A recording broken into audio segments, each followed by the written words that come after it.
বিকেলবেলা বন্ধুদের সাথে কথা বলতে বলতে রাস্তা দিয়ে হেঁটে যাচ্ছি। হাসি মজা করতে করতে যাচ্ছি, হঠাৎ কোথা থেকে একটা মেয়ে আসলো। মেয়েটা পিচ্ছি, হয়তো ক্লাস 5-এ বা 6-এ পড়ে।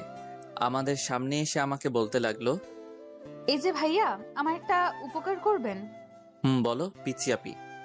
আমি মোটেও পিচ্ছি না, আমি ক্লাস 6-এ পড়ি। ও সরি, পিচ্ছি বলো। আমি আমার বিড়ালটা হারিয়ে ফেলেছি, একটু খুঁজে দিবেন? কি?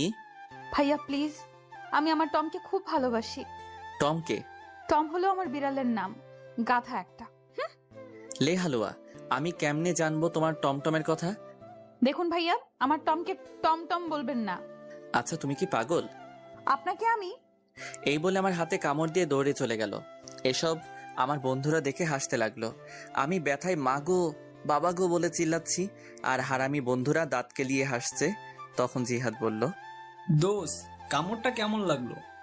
আরে শালা মজা নিস, এদিকে আমি ব্যথায় মরছি। তোর কপালে এটাই ছিল। কি সুন্দর করে কামড় দিল। মেয়েটা এমন কেন করলো রে? তুমি চান্দু মেয়েটাকে পাগল বলবা, আর মেয়েটা তোমায় চুমু দিবে? চুমু দিলে না করি না, আমার মন অনেক বড়, সেখানে সবার জায়গা হবে। সবাইকে বোনের নজরে দেখবি। দেখলি না মেয়েটা তোকে কি সুন্দর করে ভাইয়া ডাকলো। ভাইয়া থেকে জামাই হব, তোদের কথা দিলাম। তার মানে আমাদের লেখক প্রেমে পড়েছে, এটাও সম্ভব? ইয়ে না মানে হাত ব্যথা করছে, চল। কথা এড়িয়ে যাচ্ছিস কেন? তুই ব্যথায় মরে যাওয়ার আগে স্বীকার কর। ঠিক, স্বীকার কর, না হলে ছাড়ছি না। আরে ধুর, রাগ দেখিয়ে লাভ নাই চান্দু।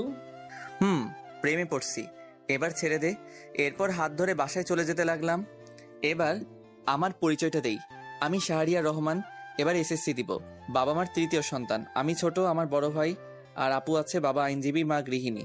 আমি বাসায় গিয়ে কলিং বেল দিলাম, একটু পর ভাবি এসে দরজা খুলে দিল। ভাবি, খুব খিদে পেয়েছে। সোফায় বস, চা আর বিস্কুট দিচ্ছি। আচ্ছা ঠিক আছে মা, কই? রুমে আছে হয়তো। এরপর ভাবি চলে গেল, আমি সোফায় বসে ফোন টিপছি। একটু পর ভাবি চা বিস্কুট নিয়ে আসলো, আমি চা খাচ্ছি আর ভাবির সাথে গল্প করছি। তখন ভাবি বলল, শারিয়ার আমাকে নিয়ে আমাদের বাসায় যাবে? কেন ভাইয়া? তোমার ভাই তো ভাই, আর তার কোনো সময় নেই, তাই বললো তোমাকে নিয়ে যেতে। ও আচ্ছা, কবে যাবে? কালকে যাব। আচ্ছা তাহলে আমি কালকে স্কুল শেষে নিয়ে যাব। আচ্ছা এখন গিয়ে পড়তে বসো কেমন? এরপর আমি আরো কিছুক্ষণ গল্প করে রুমে গিয়ে পড়তে বসলাম। কিন্তু আমার একটা অভ্যাস, পড়তে বসলে ফোন টিপি, তাই দুইটাই করতে লাগলাম। একটু পর আপু আসলো, আপু এসে ঝাড়ি দিয়ে বলল, কিরে, পড়তে বসলে ফোন টিপিস কেন? আমার মনে রং লাগছে এই জন্য। চুপচাপ পড়তে বস। তুই প্রেম কর যা। থাপ্পড় দিব একটা, সে তোর দুলাভাই হয়। হইছে, যা তো, বিরক্ত করিস না। এরপর চলে গেল। আমিও মোটামুটি কালকের পড়া শেষ করে রাতের খাবার খেতে গেলাম। খাবার খেয়ে রুমে এসে ফোনটা চার্জে দিয়ে শুয়ে পড়লাম। আর তখনই মনে হলো রাস্তায় দেখা সেই পিচ্চি মেয়েটার কথা। আমি মেয়েটার কথা ভাবছি আর একা একা হাসছি। সত্যি মেয়েটা অনেক সুন্দর।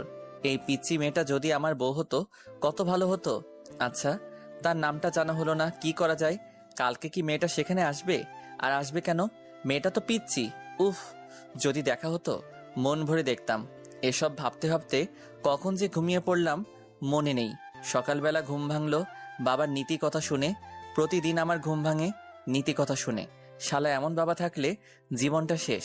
সকাল সকাল কি সুন্দর একটা স্বপ্ন দেখছিলাম, সব শেষ করে বাবা আবার বলতে লাগলো, ভালো ছাত্র কখনো 9টায় ঘুম থেকে উঠে? আব্বা চুপ করো তো। তোর ক্লাসমেটটা সারাদিন পড়াশোনা করে আর তুই বনজামি করিস। উফ কি জ্বালা, চুপ করো তো। স্কুলে কি আমি যাব? হ্যাঁ তুমি যাও, ভালো হবে। চুপ, ওঠ। বাবার ঝাড়ি খেয়ে ফ্রেশ হতে চলে গেলাম। ফ্রেশ হয়ে স্কুলের জন্য রেডি হয়ে নিলাম। তারপর গেলাম খাবার খাওয়ার জন্য। খাবার খেয়ে মার কাছ থেকে টাকা নিয়ে সাইকেল চালিয়ে স্কুলে চলে আসলাম। স্কুলে এসে সাইকেল রেখে ক্লাসে গেলাম। ক্লাসে গিয়ে দেখি জিহাদ মেয়েদের সাথে কথা বলছে। আমাকে দেখে আমার কাছে আসলো আর বলল, দোস্ত, আমাকে ওরা একা পেয়ে চর দিছে। কি বলিস, তাই নাকি? রে। ওকে দাঁড়া দেখছি। এরপর আমি ব্যাগ রেখে তাদের কাছে গেলাম। আমি গিয়ে বললাম, কি হলো, জিহাদকে মারছো কেন? তাহলে আমাদের সাথে ফাজলামো করে কেন? কি করছে? আমাদের ব্যাগ দিয়ে বেঞ্চ পরিষ্কার করছে। তাই নাকি? এটা তো একটা ভালো কাজ। এই বলে আমিও তাদের ব্যাগ নিয়ে আমার জায়গা মুছে ব্যাগটা আবার তাদের কাছে ফিরিয়ে দিলাম। তারপর জিহাদকে বললাম, ব্যাগ যদি বাঁচাতে চাস তাহলে ব্যাগ নিয়ে ক্লাস থেকে চলে আয়। আমি হাসতে হাসতে চলে আসলাম বাহিরে, আর তখন দেখি শান্ত আসছে। শান্ত আমাদের দেখে বলল, কিরে কি হয়েছে? আমি সবটা বললাম। সব শুনে শান্ত হাসতে লাগলো, আর জিহাদ বলল, দোষ, আজকে কাজটা ঠিক হয়েছে। চল ক্লাসে যাই, সময় হয়ে গেছে। এরপর আমরা ক্লাসে চলে আসলাম। ক্লাসে এসে ক্লাস করতে লাগলাম। সবগুলো ক্লাস করে বের হলাম। বের হয়ে তিনজন রাস্তার এক পাশ দিয়ে সাইকেল চালিয়ে যাচ্ছি। হঠাৎ দেখতে পেলাম কালকের মেয়েটিকে। মেয়েটি হেঁটে হেঁটে বাসার দিকে যাচ্ছে হয়তো। আমি মেয়েটির কাছে গিয়ে সাইকেল ব্রেক করলাম, আর মেয়েটি বলল, আপনি কালকের ভাইয়াটা না? কোথায় যাচ্ছ? বাসার দিকে যাচ্ছে, দেখতে পাচ্ছেন না? না, আমি তো কানা। এটাই ঠিক, আপনি কানা। চলো তোমাকে এগিয়ে দেই। না লাগবে না, আপনি যান। আরে চলো তো। মেয়েটিকে এক প্রকার জোর করে সাইকেলে তুললাম। তারপর মেয়েটির সাথে কথা বলতে বলতে সাইকেল চালাতে লাগলাম। আচ্ছা, তোমাকে তো এই এলাকায় আগে দেখিনি। আমার বাবা এই জায়গায় বদলি হয়েছে তাই। ও, তোমার নাম কি? আমার নাম নুসরাত জাহান ঐশী। আপনার? মাশাআল্লাহ, খুব সুন্দর নাম, শাহরিয়া রহমান। আমাকে এখানে নামিয়ে দেন। আমি ঐশীকে নামিয়ে দিলাম আর বললাম, কালকে একই জায়গায় অপেক্ষায় থাকবো, আর বিকালে বের হব। আচ্ছা ঠিক আছে, আমি ছাদে আসবো। আল্লাহ হাফেজ। আল্লাহ হাফেজ। এরপর বিদায় দিয়ে মেয়েটা চলে গেল। আমি ঐশীর যাওয়ার দিকে চেয়ে আছি। হঠাৎ আমাকে শান্ত ধাক্কা দিয়ে বলল, এই যে লেখক চলে গেছে, এবার বাসার দিকে যাওয়া যাক। চলো। এরপর আমি বাসার দিকে যেতে লাগলাম, আর যেতে যেতে জিহাদ বলল, এত তাড়াতাড়ি সবকিছু কেমনে সম্ভব? আর এসব বাদ দে। কেন বাদ দিবে কেন? তুই প্রেম করবি, আমরা কি করবো? তোরা বসে বসে দেখবি। আগে আমাদের সেটিংটা করিয়ে দে, না হলে তোর প্রেমে ভেজাল লাগামু। দিবনি। জিহাদ, তোর জন্য ক্লাসের ওই বজ্জাত মেয়ে লাবিবা ঠিক আছে? ঠিক আছে। ওর সাথে রিলেশন করলে দিনে কয়টা যে চর খামু হিসাব নাই। এটাই আমি চাচ্ছি। এসব কথা বলতে বলতে বাসায় চলে আসলাম। বাসায় এসে ফ্রেশ হয়ে নিলাম। ফ্রেশ হয়ে খাবার খেয়ে রেডি হলাম। ভাবিকে তার বাবার বাসায় দিয়ে আসার জন্য আমি রেডি হয়ে রুম থেকে বের হলাম। ও মা, সোফায় তাকিয়ে দেখি ভাবি ব্যাগ নিয়ে বসে আছে। আমি অবাক হলাম, কারণ ভাবির রেডি হওয়া এত তাড়াতাড়ি কেমনে? হয়তো বাবার বাসায় অনেকদিন পর যাবে, তাই হয়তো। এসব ভেবে ভাবির কাছে গেলাম। ভাবির কাছে যেতেই আমার হাতে বাইকের চাবি দিয়ে বলল, বাইক বের করো। তারপর মাকে বললাম, টাকা দাও। টাকা লাগবে না, তোর বাবার কাছে দিয়েছি। আরে আমাকে দাও। দরকার নাই। লে বাবা, বেড়াতে যাচ্ছি টাকা ছাড়া। তোর বাবার কাছে দিয়েছি। আরে শারিয়ার, চলো তো। কিন্তু কথাটা শেষ করতে পারলাম না। ভাবি টেনে বাহিরে নিয়ে আসলো। আমি এরপর বাইক বের করলাম। তারপর ভাবির সামনে গেলাম। ভাবি উঠে বসলো, আর উঠে আমার কাঁধে হাত রাখলো। আমি ভাবিকে নিজের বোনের মতো মনে করি। তারপর বাইক চালাতে লাগলাম। উদ্দেশ্য ভাবির বাসা। বাইক চালাচ্ছি, হঠাৎ করে বাইকের তেল শেষ হয়ে গেল। তারপর আর কি, বাইক কিছু দূর হাঁটিয়ে তেল ভরলাম, তবে টাকা ভাবি দিয়েছে। তারপর আবার চলতে শুরু করলাম। ভাবির বাসায় যেতে প্রায় বিকাল হয়ে গেল। তারপর গিয়ে আন্টি আঙ্কেলকে সালাম দিয়ে ভিতরে গেলাম। ভাবির একটা ছোট ভাই আছে আমার বয়সী, তার নাম আবির। গিয়ে দেখি শুয়ে শুয়ে ও ফোন টিপছে। আমাকে দেখেই বলল, কিরে কি খবর? আলহামদুলিল্লাহ, ভালো। তোর? চলছে কোনো মতে। তা প্রেম কয়টা করিস? বেশি না, মাত্র 3টা। তুই আর ভালো হবি না? একটা মেয়ে যদি 4-5টা রিলেশন করতে পারে, আমি কেন পারবো না বল? কথায় যুক্তি আছে। এভাবে আবিরের সাথে আড্ডা দিতে লাগলাম। আড্ডা দিতে দিতে হঠাৎ মনে হলো আমার পিচ্চিটার কথা। আজকে বিকালে যাওয়ার কথা ছিল, কিন্তু দূর, মনে ছিল না। কি যে করি। আর আজকে বাসায় না গেলে কালকে স্কুল মিস হবে।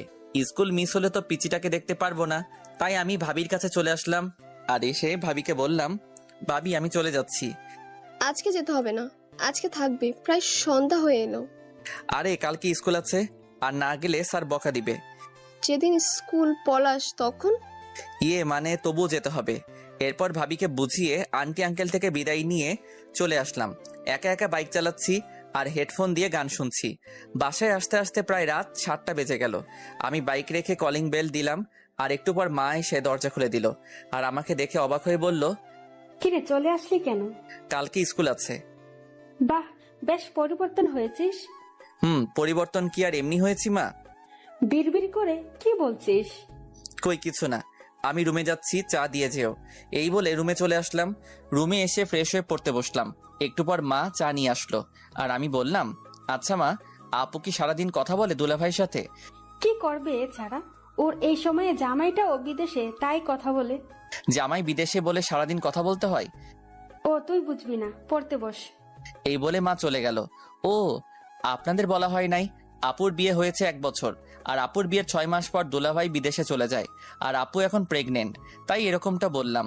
আমি চা খাচ্ছি আর ফোন টিপছি। পড়তে বসলে ফোন টিপতে ইচ্ছে করে, তবুও কিছুক্ষণ পরে রাতের খাবার খেয়ে শুয়ে পড়লাম। শুয়ে শুয়ে কিছুক্ষণ ফোন টিপে চার্জে দিয়ে ঘুমিয়ে পড়লাম। সকালে প্রতিদিনের মতো বাবার নীতি কথা শুনে ঘুম ভাঙলো। তারপর উঠে ফ্রেশ হয়ে নিলাম।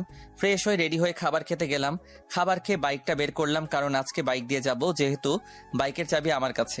আমি জিহাদকে কল দিয়ে বললাম মোড়ে দাঁড়াতে, শান্তকে নিয়ে। এরপর আমি মোড়ে আসলাম। মোড়ে এসে তাদের সাথে নিয়ে স্কুলে চলে আসলাম। স্কুলে এসে যথাক্রমে ক্লাস করতে লাগলাম। ক্লাস শেষ করে বের হলাম, আর আমি বললাম, দোস্ত তোরা হেঁটে আয়, আমি তোর ভাবিকে বাসায় দিয়ে আসি। আচ্ছা, কিন্তু জিহাদ কই? আমি দূরে তাকিয়ে দেখি একটা মেয়ের সাথে কথা বলছে। আমি ডাক দিলাম। আমি ডাক দিতেই হেসে দিল। আমাদের বোঝার বাকি রইল না, জিহাদ পটানোর চেষ্টা করছে। আমি শান্তকে বললাম, তুই জিহাদকে নিয়ে আয়, আমি যাচ্ছি। ঠিক আছে।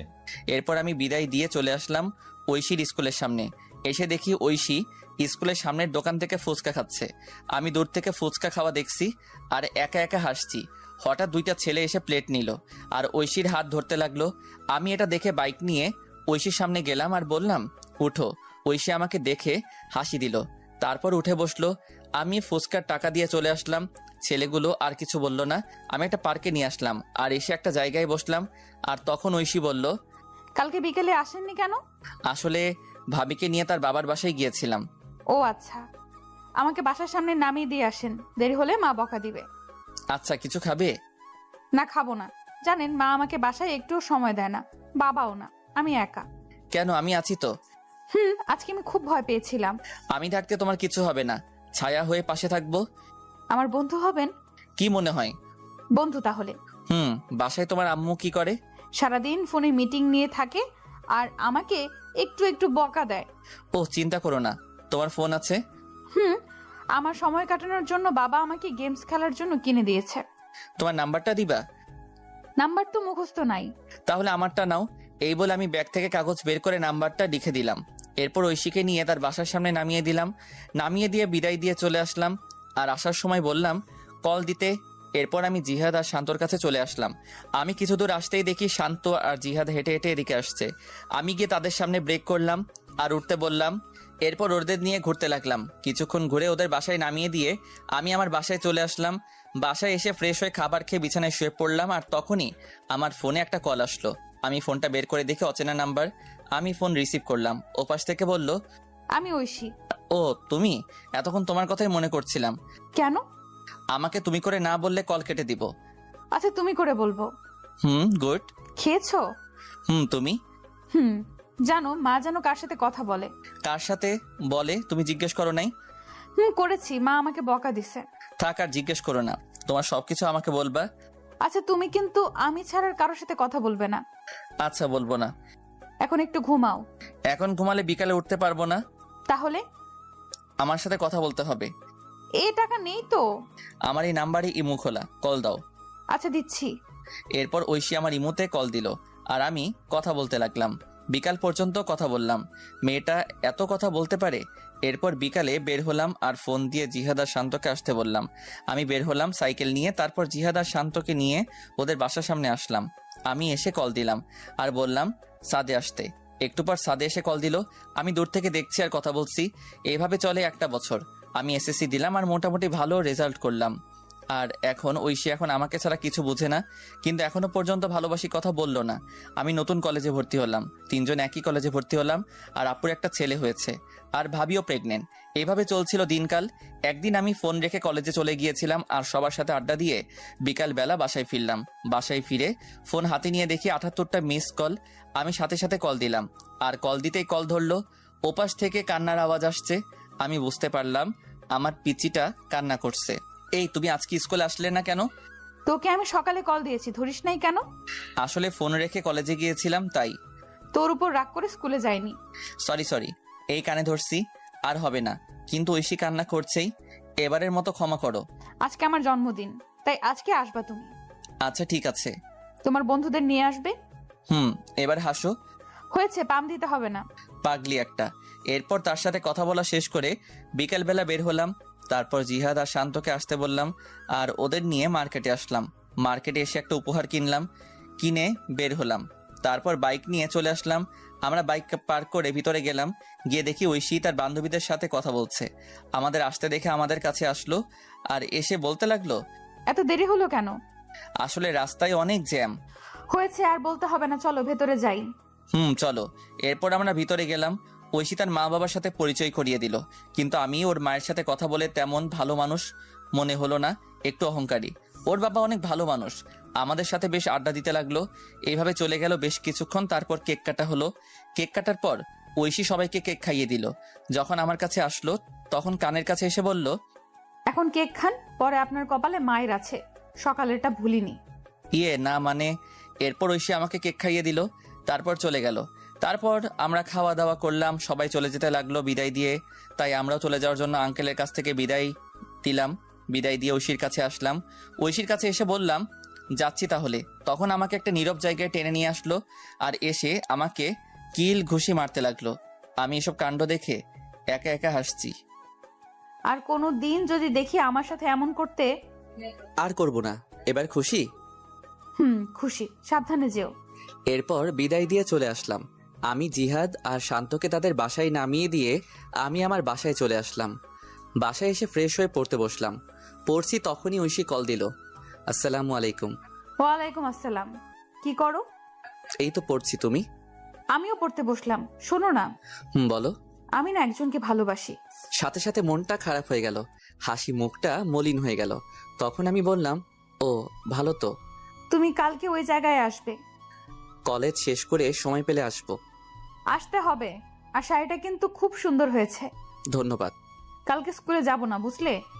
আচ্ছা ঠিক আছে। এরপর আরো কিছু কথা বলে ফোনটা রেখে দিলাম আর বলতে লাগলাম, আমি যে তোমায় বড্ড বেশি ভালোবাসি, কেন বুঝতে পারো না? আমার চোখের সামনে অন্য কারো হাত ধরে বলবে এটা আমার ভালোবাসার মানুষ। কালকে এই দৃশ্য আমার জন্য অপেক্ষা করছে না, আমি পারবো না তোমায় ছাড়া থাকতে। এই বলে নিজের হাত কেটে ফেললাম। নিজের হাত থেকে যতটা না ব্যথা অনুভব হচ্ছে তার চেয়ে বেশি কষ্ট হয়েছিল। মনে হচ্ছিল এখনই যদি মারা যেতাম হয়তো সবকিছু ঠিক হতো, এটাই ভালো হতো। হঠাৎ মনে হলো কেউ আসছে আমার রুমে। আমি তাড়াতাড়ি করে রুম থেকে ব্যান্ডেজ নিয়ে ওয়াশরুমে চলে গেলাম। ওয়াশরুমে গিয়ে ব্যান্ডেজ করে বের হলাম। বের হতেই আমাকে মা বলতে লাগলো, কি রে, তোর হাতে কি হয়েছে? আসলে পড়ে গেছিলাম তো তাই। দেখে চলবি না, কি যে করিস। মা কিছু হবে না, তুমি যাও, আর আমি খেয়ে আসছি। খাবো না? আচ্ছা। এরপর মা চলে গেল। আমি বিছানায় শুয়ে পড়লাম। শুয়ে শুয়ে ঐশীর কথা ভাবছি। মেয়েটা কি সত্যি আমাকে ছেড়ে চলে যাবে? তাকে ছাড়া কি করে থাকবো? এসব ভাবতে ভাবতে কখন যে ঘুমিয়ে পড়লাম মনে নেই। সকালবেলা ঘুম থেকে উঠে ফ্রেশ হয়ে রেডি হয়ে নিলাম। তারপর অল্প খাবার খেয়ে কলেজে চলে আসলাম। আসলে সবকিছু করছি আগের মতো, কিন্তু ওই যে মন ভালো না থাকলে কিছু ভালো লাগে না। কলেজে গিয়ে চুপচাপ বসে আছি আর সবার সাথে হাসি মুখে কথা বলছি। এভাবে কলেজের ক্লাস শেষ করে বন্ধুদের সাথে করে নিয়ে সেই জায়গায় চলে আসলাম। আসতে অনেকটা দেরি হয়েছে। আমি এসে দেখি একটা পিচ্চি মেয়ে শাড়ি পরে বসে আছে। আমি ভালো করে দেখলাম এটা আমারই পিচ্চি। পাগলিটাকে আজ খুব সুন্দর লাগছে। কাজল কালো দুটি চোখ, পাতলা দুটি ঠোঁটে হালকা লিপস্টিক আর হাতে কাচের চুড়ি, দেখতে বউ বউ লাগছে। আমি কাছে গেলাম। আমি যেতেই আমার থেকে মুখ ঘুরিয়ে বসে পড়ল। এসব আমার বন্ধুরা দেখে হাসতে হাসতে অন্য পাশে চলে গেল। আমি ঐশীর সামনে গিয়ে বললাম, এই কলেজে ক্লাস ছিল। তোর হাতে কি হয়েছে? হাতে ব্যান্ডেজ কেন? মানে কেটে গেছে। আমার তো কাটা মনে হচ্ছে না, অন্য কিছু মনে হচ্ছে। আরে বাদ দাও, তোমার ভালোবাসার মানুষটা কই? কুত্তা, তুই বুঝতে পারিস না আমি তোকে ভালোবাসি? এই বলে আমাকে জড়িয়ে ধরলো শক্ত করে। আমিও শক্ত করে জড়িয়ে ধরলাম। আমি জানি তুমি আমার জন্য পাগলামি করছো। তুমি কি করে বুঝতে পারলে? হার্টে কানেক্টেড, বুঝলে? বুঝতে পারছি, এবার ছাড়ো। না, আর একটু। এটা পার্ক কিন্তু। তখন জিহাদ বলতে লাগলো, সবাই ফ্রিতে সিনেমা দেখছে। আমি কথাটা শুনে ছেড়ে দিলাম। আর ঐশী বলল, আমার চকলেট কই? মনে নেই, কি? যাওয়ার সময় কিনে দিব। এবার খুশি? এবার চলো একটু ঘুরবো। এরপর জিহাদ আর শান্ত চলে গেল। তাদের নাকি বাসায় কাজ আছে, আমি ঐশীকে নিয়ে বিকাল পর্যন্ত ঘুরে তাকে একটা রিকশায় তুলে দিয়ে বাসায় চলে আসলাম। বাসায় এসে আপু ঝাড়ি দিতে শুরু করলো। কলেজ কি মাত্র শেষ হলো? আড্ডা দিছি। এত আড্ডা কিসের? আমি কোনো কথা না বলে রুমে গিয়ে ফ্রেশ হয়ে নিলাম। তারপর মাকে বললাম খাবার দিতে। এরপর আমি খাবার খেয়ে ছাদে এসে ঐশীকে কল দিলাম। কল হতেই কল ধরলো। আমি ঐশীর সাথে কথা বলতে লাগলাম। এইভাবে চলছিল আমাদের দুষ্টু মিষ্টি ভালোবাসা। 2 বছর পর আমি ইন্টার পরীক্ষা দিয়ে বেকার বসে আছি, আর ওদিকে ঐশী এবার ক্লাস 9-এ উঠেছে। তাই সারাদিন ঐশীর সাথে কথা বলি। একদিন রাতে ঘুমিয়ে আছি, হঠাৎ আমার ফোনে কল আসলো। আমি ফোনটা হাতে নিয়ে দেখি ঐশী ফোন দিয়েছে। আমি ঘুম ঘুম চোখে রিসিভ করলাম। রিসিভ করতেই ওপাশ থেকে কান্নার শব্দ ভেসে আসলো। আমি কান্নার শব্দ পেয়ে বিছানা থেকে উঠে বসলাম আর বলতে লাগলাম, এই কান্না করছো কেন? আমাকে বাঁচাও, আমার মা বাবা আমাকে মেরে ফেলবে। মানে কি বলো? তুমি এখন কোথায়? আমি এখন এই জায়গায় লুকিয়ে বসে আছি, বাবা মা আমাকে খুঁজছে। আমি এখনই আসছি। এই বলে আমি ফোন কেটে দিয়ে রেডি হয়ে সাইকেল নিয়ে চলে আসলাম। এসে সেই জায়গায় আসলাম আর আমাকে দেখে ঐশী আমার সাইকেলে উঠে বসলো আর বলতে লাগলো, তাড়াতাড়ি চলো। আমি তাড়াতাড়ি সাইকেল চালাতে লাগলাম। তখন একবার পিছনে তাকিয়ে দেখি একটা গাড়ি জোরে আমাদের দিকে আসতে লাগলো। আর তখন ঐশী বলতে লাগলো, এই তারা এসে পড়লো, তাড়াতাড়ি যাও। আমি সাইকেল জোরে চালাতে লাগলাম আর সোজা স্টেশনে আসলাম। দেখি একটা ট্রেন ছেড়ে যাচ্ছে। আমি সাইকেল থেকে নেমে ঐশীকে নিয়ে চলন্ত ট্রেনে উঠে পড়লাম। আর তাকিয়ে দেখি ঐশীর বাবা মা গাড়ি থেকে নেমে বলতে লাগলো, দেখ মেয়েটা চলে গেল, এবার সবকিছু পুলিশকে না বললেই হয়। এদিকে আমি ট্রেনে উঠে হাঁপাতে লাগলাম আর ঐশীও হাঁপাতে লাগলো। আমি ট্রেনের ভিতরে গেলাম আর একটা ফাঁকা জায়গা দেখে ঐশীকে নিয়ে বসে পড়লাম। অনেকক্ষণ চুপ থাকার পর আমি বললাম, কি হয়েছে আমাকে সব বলো। শুরু তাহলে। বাবা মা রাতের বেলায় আলোচনা করছিল। আমি তোমার সাথে কথা বলে পানি খাওয়ার জন্য টেবিলে আসলাম। তারপর পানি খেয়ে যখন বাবা মায়ের রুমের সামনে দিয়ে যাচ্ছিলাম, তখন কিছু কথা কানে আসে। কথাগুলো এমন ছিল, ওরা নাকি আমার কাকা কাকি। আমার যখন 1 বছর ছিল তখন নাকি আমার বাবা মা মারা যায় অ্যাক্সিডেন্টে। আর আমার বাবার সব সম্পত্তি আমার নামে হওয়ায় আমার কাকা কাকি আমাকে লালন পালন করছে। আর কালকে নাকি আমাকে জোর করে দলিলে সাইন করাবে, আর সাইন না করলে মেরে ফেলতে পারে। পরে আমি এসব শুনে ফোন নিয়ে আর ব্যাগ গুছিয়ে লুকিয়ে বাইরে এসে তোমাকে কল দিলাম। ও আচ্ছা, কিন্তু আমি তো কিছু নিয়ে আসি নাই, আর এখন তো তোমাকে নিয়ে চিন্তা হচ্ছে। আমার বাসা থেকে 10,000 টাকা আর কিছু আমার অলংকার নিয়ে আসছি। তার মানে আমরা পালিয়ে যাচ্ছি? যেটা মনে করো। আচ্ছা, কি আর করার। তখনই একটা লোক এসে ট্রেনের টিকিট দেখতে চাইলো, কিন্তু আমাদের কাছে তো টিকিট নেই, তাই ভাড়া দিলাম আর সাথে জরিমানাও দিলাম। এরপর লোকটা আমাদের হাতে টিকিট দিয়ে চলে গেল আর বলে গেল কেউ আসলে এটা দেখাতে। আমিও বিদায় দিলাম। আমি টিকিট দেখে দেখি এটা রাজশাহী যাওয়ার টিকিট, তার মানে আমরা রাজশাহী যাচ্ছি। তখনই ঐশী বলল, এই খুব ঘুম পাচ্ছে। ঘুমাও। ঐশী আমাকে জড়িয়ে ধরে ঘুমিয়ে পড়লো। আমিও কখন যে ঘুমিয়ে পড়লাম মনে নেই। ঘুম ভাঙলো ঐশীর ডাকে। এই আমরা চলে আসছি, ওঠো। তারপর আমরা ট্রেন থেকে নেমে কোথায় যাব কিছু বুঝতে পারছি না। আগে একটা বাসা ঠিক করা দরকার। তারপর স্টেশন থেকে বেরিয়ে এক পাশ দিয়ে হাঁটতে লাগলাম। হঠাৎ চোখ পড়লো একটা লিফলেটের উপর লেখা বাসা ভাড়া দেওয়া হবে। আমি লিফলেটের নিচে থাকা নাম্বারে কল দিলাম। কিছুক্ষণ কল হতে কল ধরলো। আসসালামু আলাইকুম। ওয়ালাইকুম আসসালাম। জি, বাসা ভাড়ার জন্য ফোন দিলাম। ও, বিবাহিত ছাড়া ভাড়া দেওয়া হয় না? জি, আমরা বিবাহিত। তাহলে এখন তো সকাল 7টা বাজে, আপনি 10টায় আসেন আর সাথে করে বিয়ের কাবিননামা নিয়ে আসবেন। জি আচ্ছা, ধন্যবাদ আপনাকে। এরপর ফোন কেটে দিলাম। ফোন কেটে দিয়ে ঐশীকে বললাম, বিয়ে করা লাগবে। চলো কাজী অফিসে। আরে সাক্ষী লাগবে না, টাকা দিলে সব হয়, চলো তো। এরপর একজনকে জিজ্ঞেস করে কাজী অফিসের দিকে যেতে লাগলাম। তারপর পৌঁছে গেলাম। গিয়ে দেখি আমাদের মতো আরো এক কাপল বিয়ে করার জন্য আসছে। আমাদের দেখে ওখানের ছেলে বলল, ভাই কি বিয়ে করবেন? ভাই কেন? আপনি আমার বিয়ের সাক্ষী হয়ে যান আর আমি আপনারটা। আচ্ছা। কাজীকে বুঝতে দিবেন না আমাদের মধ্যে পরিচয় নেই, না হলে বেশি টাকা চাইবে। ওকে। এরপর আমরা ভিতরে গেলাম। ভিতরে গিয়ে একে একে বিয়েটা সেরে ফেললাম। বিয়ে শেষ করে প্রমাণস্বরূপ ফোনে পিক তুলে নিলাম। তারপর বিদায় দিয়ে আমরা আমাদের মতো চলে আসলাম। আর তখন ঐশী বলল, এই খুব খিদে পেয়েছে। আমারও খুব খিদে পেয়েছে, চলো। আমরা একটা রেস্টুরেন্টে আসলাম আর সকালে নাস্তা করে সেই লোকের দেওয়া ঠিকানায় চলে আসলাম। আর এসে লোকটাকে আবার কল দিলাম। আঙ্কেল, আমি আপনার বাসার সামনে দাঁড়িয়ে আছি। আচ্ছা দাঁড়াও, আসছি। একটু পর একটা লোক আসলো। চলো তোমাদের রুমটা দেখাই। এরপর লোকটা আমাদের রুম দেখাতে লাগলো আর বলল, ভাড়া 3,000 টাকা সব মিলিয়ে। ও আচ্ছা, তা আঙ্কেল আমরা আজকে উঠবো।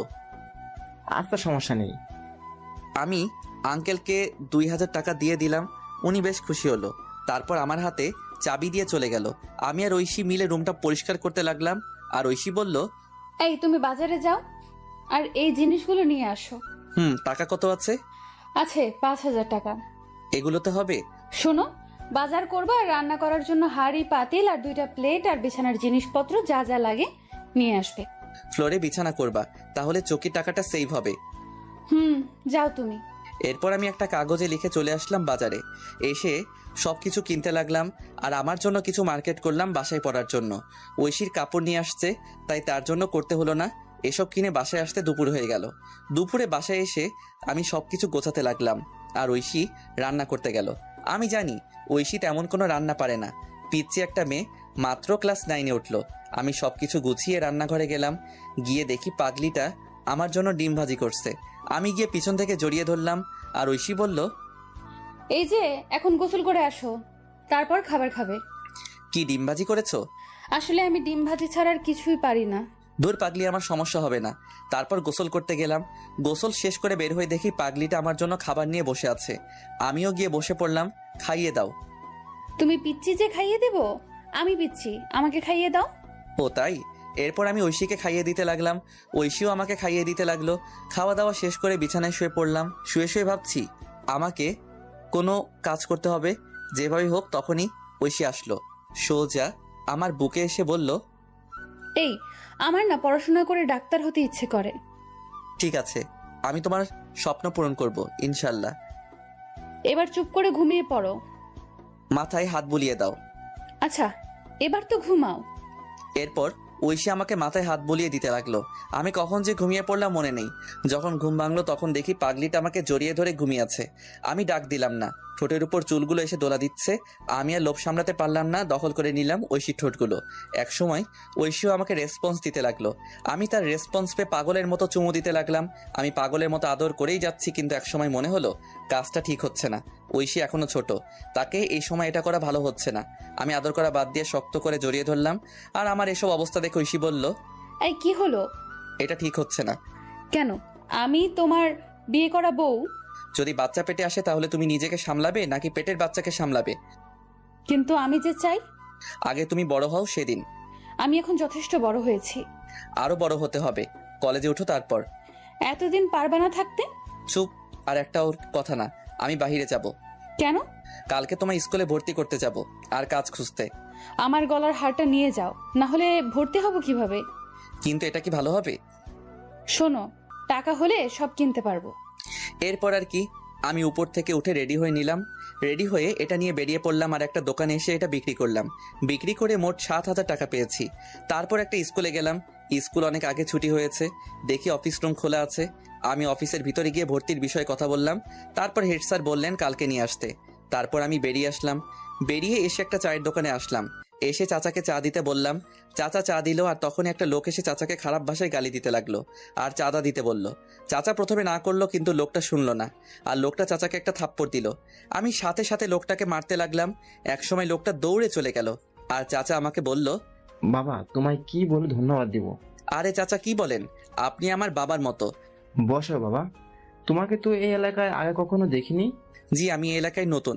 ও আচ্ছা, বসো, চা খাও। আচ্ছা চাচা, কোনো কাজ আছে? বেকার বুঝি? জি চাচা, যে কোনো কাজ হলেই চলবে। তুমি তো ভালো ঘরে ছিলে, তোমাকে কি সিএনজি চালাতে বলা যায়? সমস্যা নেই চাচা, সিএনজি চালাতে পারবো। চলো তাহলে আমার সাথে। এরপর চাচা আমাকে নিয়ে একটা সিএনজি গ্যারেজে আসলো আর এসে কথা বললে আমার হাতে সিএনজি এর চাবি দিল আর একটা লোক এসে আমাকে সিএনজি চালানো শিখিয়ে দিল। এসব করতে করতে সন্ধ্যা হয়ে গেল। তাই ভাবলাম প্রথমবার একটা ভাড়া মেরে আসি। যেই ভাবা সেই কাজ। আমি বেরিয়ে পড়লাম সিএনজি নিয়ে। একটা মোড়ে এসে বসে আছি। হঠাৎ একটা মহিলা আসলো আর বলল, এই জায়গায় যাবে? আমি বললাম জি ওঠেন। মহিলাটি উঠলো। আমি বললাম আমি তো তেমন চিনি না, আপনি একটু দেখিয়ে দিলে ভালো হতো। ওকে, সমস্যা নেই, এরপর মহিলাটা আমাকে রাস্তা দেখিয়ে দিল। আমি মহিলাটির জায়গায় নামিয়ে দিলাম। তারপর মহিলাটি আমাকে 100 টাকা দিল। আন্টি, আমি তো ভাড়া জানি না। আরে ভাড়া 80 টাকা, আর তুমি 100 টাকা রেখে দাও। না আন্টি, আমার কাছে 20 টাকা আছে, নিন। এই বলে আমি 20 টাকা দিয়ে চলে আসলাম। এভাবে রাত 10টা পর্যন্ত ভাড়া মারলাম। মোট 400 টাকা ভাড়া মারলাম। তারপর সিএনজি জমা দিলাম, আর 150 টাকা সিএনজির মালিককে দিয়ে আমি বাসায় চলে আসলাম। বাসায় আসার আগে কিছু চকলেট নিলাম। বাসায় এসে দেখি পাগলিটা খাবার নিয়ে বসে আছে। আমাকে দেখে বলল, এতক্ষণ কই ছিলা? কাজে। যাও ফ্রেশ হয়ে আসো। আর তোমার শরীরের এই অবস্থা কেন? আরে কিছু না, বলো বলছি। আমি সিএনজি চালাই। এই কথা শুনে ঐশী কান্না করতে লাগলো। আমি বললাম, এই পাগলি কান্না করো কেন? তুমি আমার জন্য এত কষ্ট করছো? খুব ভালোবাসি যে। আমিও খুব ভালোবাসি পাগল। আমি ফ্রেশ হয়ে আসি পাগলি, এত কান্না করে না। যাও। এরপর আমি ফ্রেশ হতে গেলাম। তারপর ফ্রেশ হয়ে এসে বসলাম খাবার খাওয়ার জন্য। বাহ, আজ দেখি ডাল রান্না করলা। ইউটিউব দেখে সব শিখবো আর রান্না করব। তাই নাকি? হা করো। এরপর ঐশী আমাকে খাইয়ে দিতে লাগলো, আমিও খাইয়ে দিলাম। তারপর খাবার খেয়ে শুয়ে শুয়ে ফোন টিপছে, আর একটু পর ঐশী আমার বুকে আসলো আর বলল, এই যে আজকে কিন্তু বাসর রাত। জি ম্যাডাম। আদর দাও। না, আগে তোমার বয়স 18 হোক। উফ, যাও, লাগবে না। এই বলে বুক থেকে নেমে ওদিকে ফিরে শুয়ে পড়লো। আমি ফোনটা রেখে পিছন থেকে জড়িয়ে ধরলাম, আর জড়িয়ে ধরতেই কেঁপে উঠলো। আমি তাকে আমার দিকে ফিরিয়ে ঠোঁটে আলতো করে চুমু দিলাম। আমার না অন্য কিছু চাই। ঘুমাও, তোমার শরীরের ক্ষতি হবে। ও মা, তাই? এই বলে আমার কপালে চুমু দিয়ে আমাকে জড়িয়ে ধরে ঘুমিয়ে পড়লো। আমিও পাগলিটাকে জড়িয়ে ধরে ঘুমিয়ে পড়লাম। সকালবেলা ঘুম ভাঙলো। পাগলিটা ডাক শুনে আমি উঠে ফ্রেশ হয়ে রেডি হয়ে নিলাম। তারপর রেডি হয়ে নিলাম, ঐশীও রেডি হয়ে নিল। তারপর দুজনে খাবার খেয়ে বের হলাম। বের হয়ে একটা রিক্সা নিয়ে স্কুলের উদ্দেশ্যে রওনা দিলাম। কিছুক্ষণ পর স্কুলে পৌঁছে গেলাম। তারপর স্কুলে ঐশীকে ভর্তি করে দিলাম।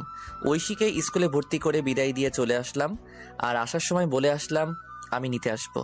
তারপর আমি এসে সিএনজি নিয়ে বের হলাম। একটা কলেজের সামনে আসলাম। আমি সিএনজি রেখে ভিতরে গেলাম। ভিতরে গিয়ে সোজা অফিসে চলে আসলাম। এসে বললাম, স্যার আসতে পারি? আসো। আমি ভিতরে গেলাম আর বললাম, স্যার কলেজে ভর্তি হতে আসছি। কাগজপত্র নিয়ে আসতো? জি স্যার, এই নিন। স্যার কাগজপত্র দেখতে লাগলো, আর আমি আসার সময় কাগজপত্র নিয়ে আসছিলাম। তারপর সব কাজ শেষ করলাম। স্যার বললেন কাল থেকে কলেজে আসতে। আমি বাহিরে এসে কিছুক্ষণ সিএনজি চালিয়ে সিএনজিটা রেখে রিক্সা করে ঐশীকে আনতে গেলাম। ঐশীকে বাসায় রেখে আমি আবার সিএনজি চালাতে লাগলাম। সন্ধ্যা পর্যন্ত সিএনজি চালিয়ে বাসায় চলে আসলাম। বাসায় এসে ফ্রেশ হয়ে ঐশীকে বললাম কফি দিতে। আমি বিছানায় বসে পড়তে লাগলাম। ঐশী একটু পর কফি নিয়ে আসলো। আমি বললাম, নতুন স্কুল কেমন লাগলো? অনেক ভালো লাগছে, 2টা বান্ধবী পেয়েছি। ও আচ্ছা, এখন পড়তে বসো। তুমি কলেজে ভর্তি হয়েছো? কালকে থেকে কলেজে যাব। আচ্ছা। এরপর আমি পড়তে লাগলাম, আর ঐশীও পড়তে লাগলো। পড়াশোনা শেষ করে খাবার খেয়ে ঘুমিয়ে পড়লাম। সকালে উঠে আমি ঐশীকে স্কুলে দিয়ে আমি কলেজে চলে আসলাম। কলেজে এসে একজনকে জিজ্ঞেস করে ক্লাসে গেলাম। ক্লাসে পিছনের বেঞ্চে বসে আছি।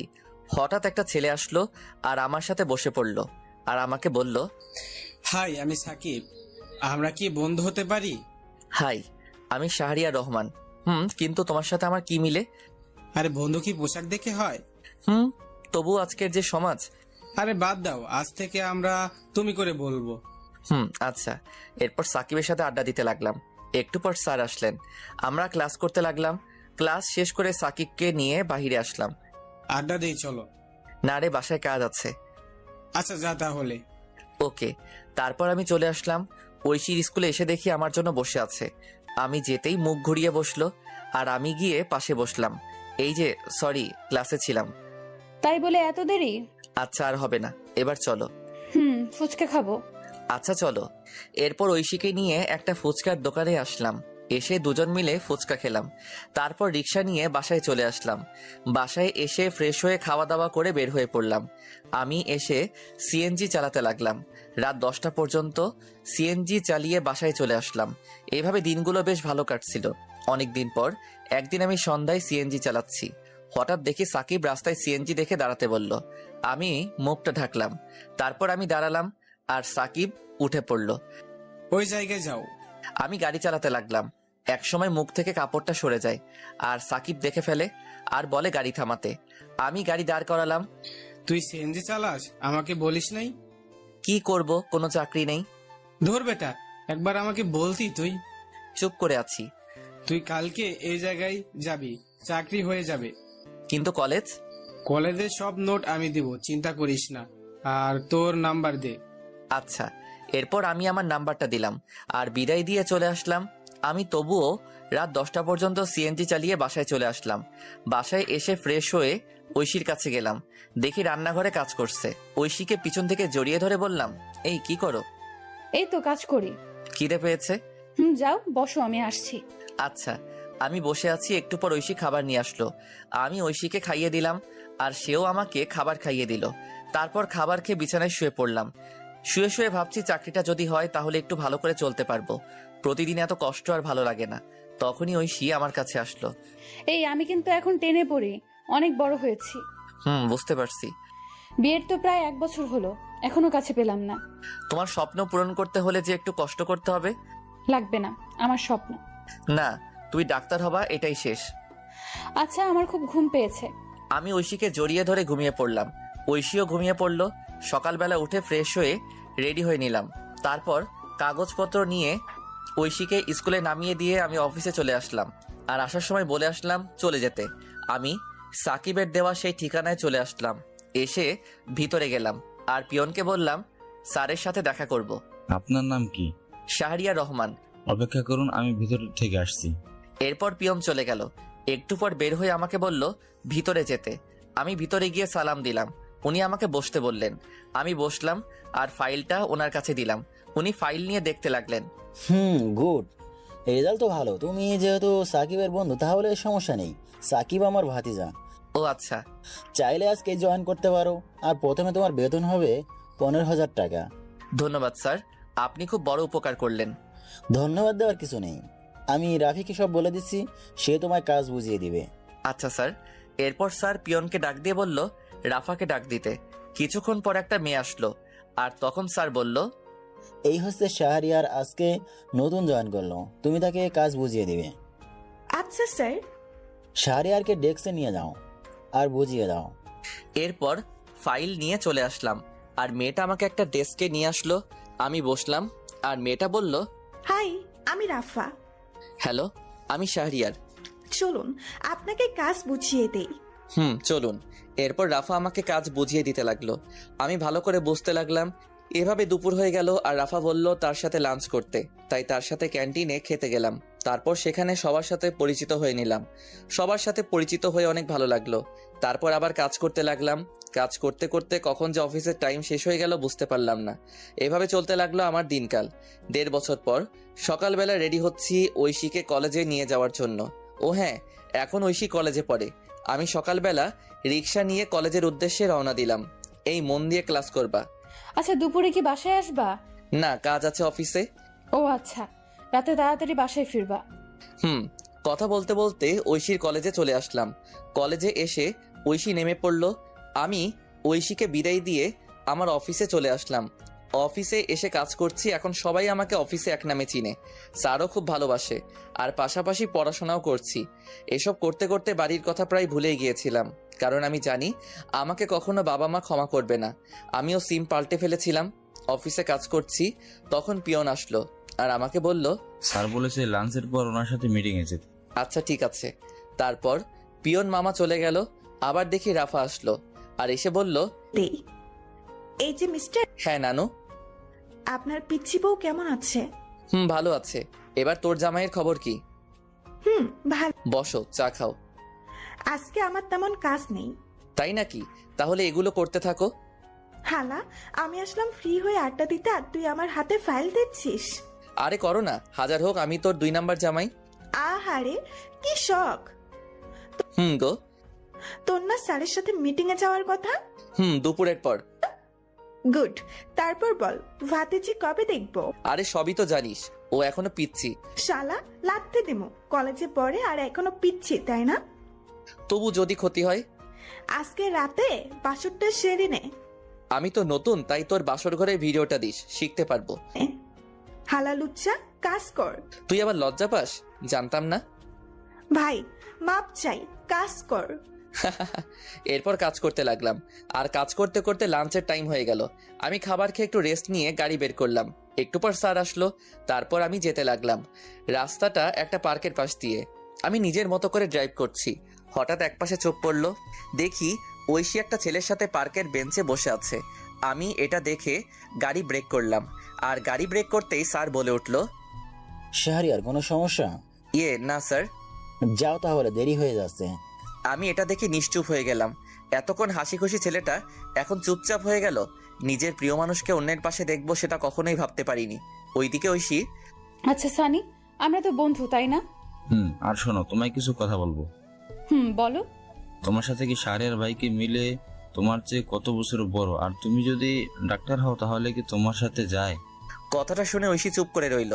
আর ঐশীকে চুপ থাকতে দেখে সানি আবার বলল, আরে তুমি এত সুন্দর একটা মেয়ে, আর তোমার সাথে কি ওই কালো ছেলে মানায় না? কিন্তু সে খুব ভালো। আজকাল ভালো বলে কোনো কথা নেই, আর সমাজে চলতে গেলে আমার মতো স্টাইলিশ ছেলে দরকার। আজকে যেতে হবে, আল্লাহ হাফেজ। আর শোনো, এদিকে আমি ঐশীকে এই অবস্থায় দেখে খুব কান্না পাচ্ছে। কিন্তু ওই যে একটা কথা, ছেলেদের কখনো কান্না করতে নেই। ছেলেদের চোখে কান্না মানায় না, কারণ তারা পুরুষ। যে ছেলেটা বাসায় কোনো কাজ করে না কিন্তু পরিস্থিতির শিকার হলে সবকিছু করতে পারে, হ্যাঁ এটাই ছেলে। একটা ছেলে কখনো তার ভালোবাসাকে পরিবারের জন্য ছেড়ে যায় না, কিন্তু একটা মেয়ে পরিবারের জন্য ঠিকই চলে যায়। হয়তো আপনারা বলতে পারেন ছেলেরা কি তার পরিবারকে ভালোবাসে না, কিন্তু দিন শেষে দেখবেন একটা ছেলে পরিবারকে যেমন ভালোবাসে ঠিক তেমনি প্রিয় মানুষটিকেও ভালোবাসে।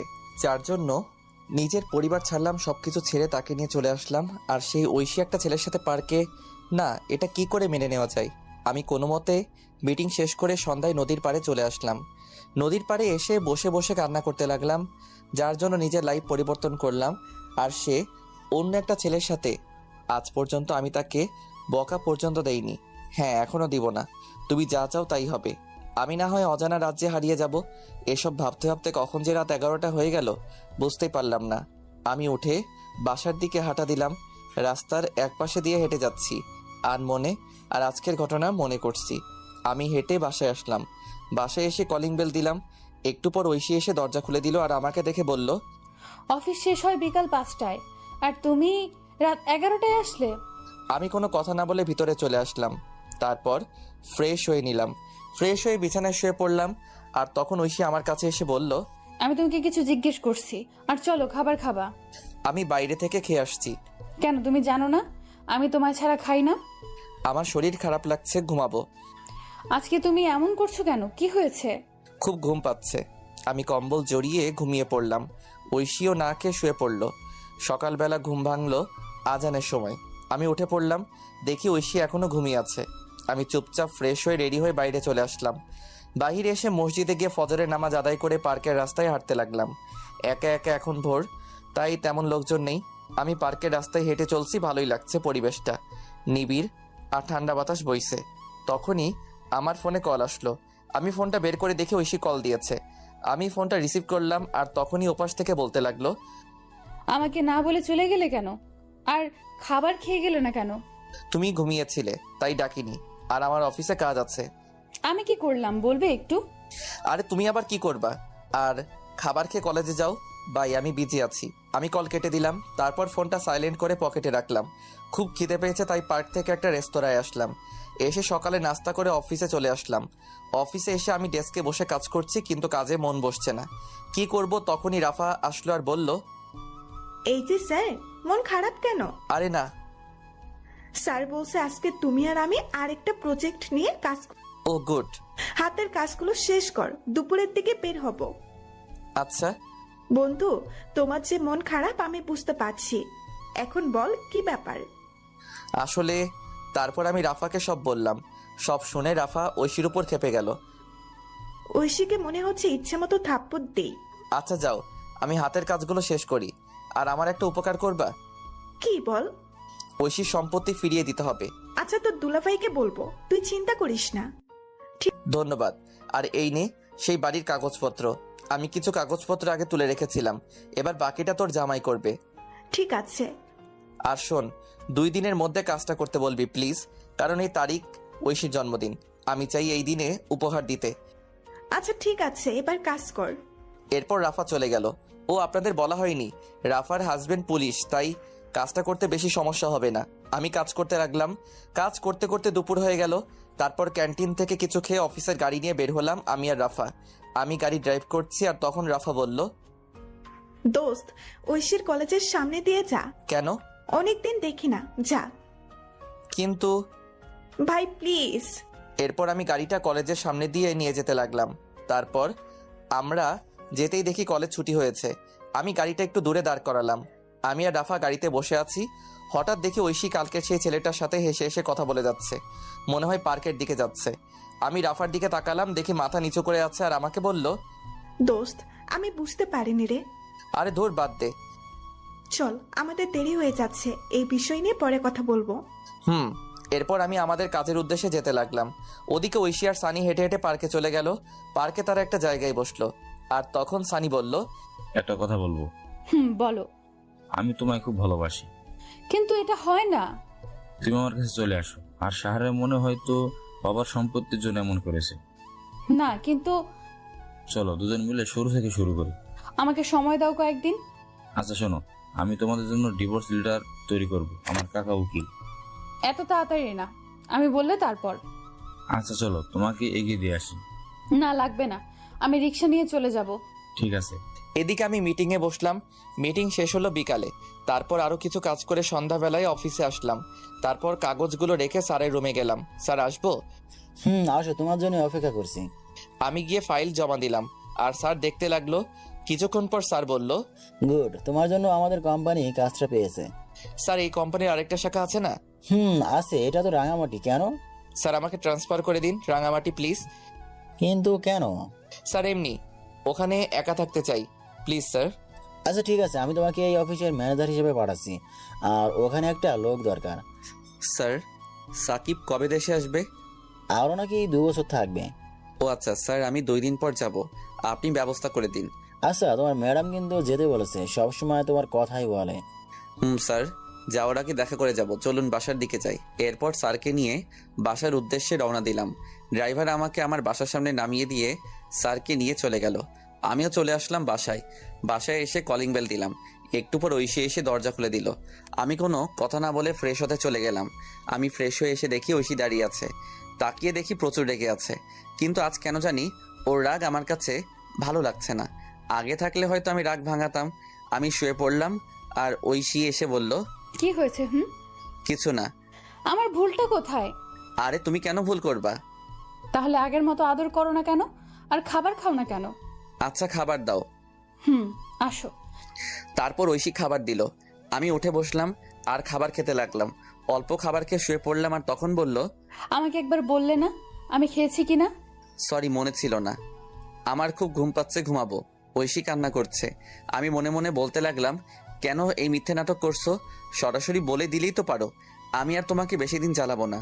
তোমার জন্মদিনের শ্রেষ্ঠ উপহার আমি দিব, যেটা তুমি চাচ্ছ, তবে সারা জীবন দূর থেকে ভালোবাসবো। এসব ভাবতে ভাবতে ঘুমিয়ে পড়লাম। আর মাঝরাতে ঘুম ভেঙে গেল। পাশে দেখি ঐশী ফোন টিপছে। আমি হালকা উকি দিয়ে দেখি কারোর সাথে চ্যাট করছে। আমার তখন মনে হচ্ছিল আমি একটা অপদার্থ, নিজের বউ অন্য কারোর সাথে চ্যাটিং করছে।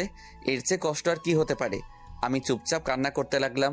নিজের সবটা দিয়ে ঐশীকে ভালোবেসেছিলাম, কিন্তু ঐশী এতটা নিচে নামতে পারে আমি কখনো কল্পনা করতে পারিনি। কি দোষ আমার? আমি তো ভালোবেসেছিলাম। সেই রাতে আর ঘুম হলো না। রাত প্রায় 4টার দিকে ঐশী ঘুমিয়েছে, আমি ঘুমাইনি। আমি ফজরের আজানের সময় উঠে চুপচাপ রেডি হয়ে নিলাম। তারপর রেডি হয়ে বাসা থেকে বের হয়ে নামাজ পড়ে পার্কে কিছুক্ষণ হাঁটাহাঁটি করে সকালে নাস্তা করে অফিসে চলে আসলাম।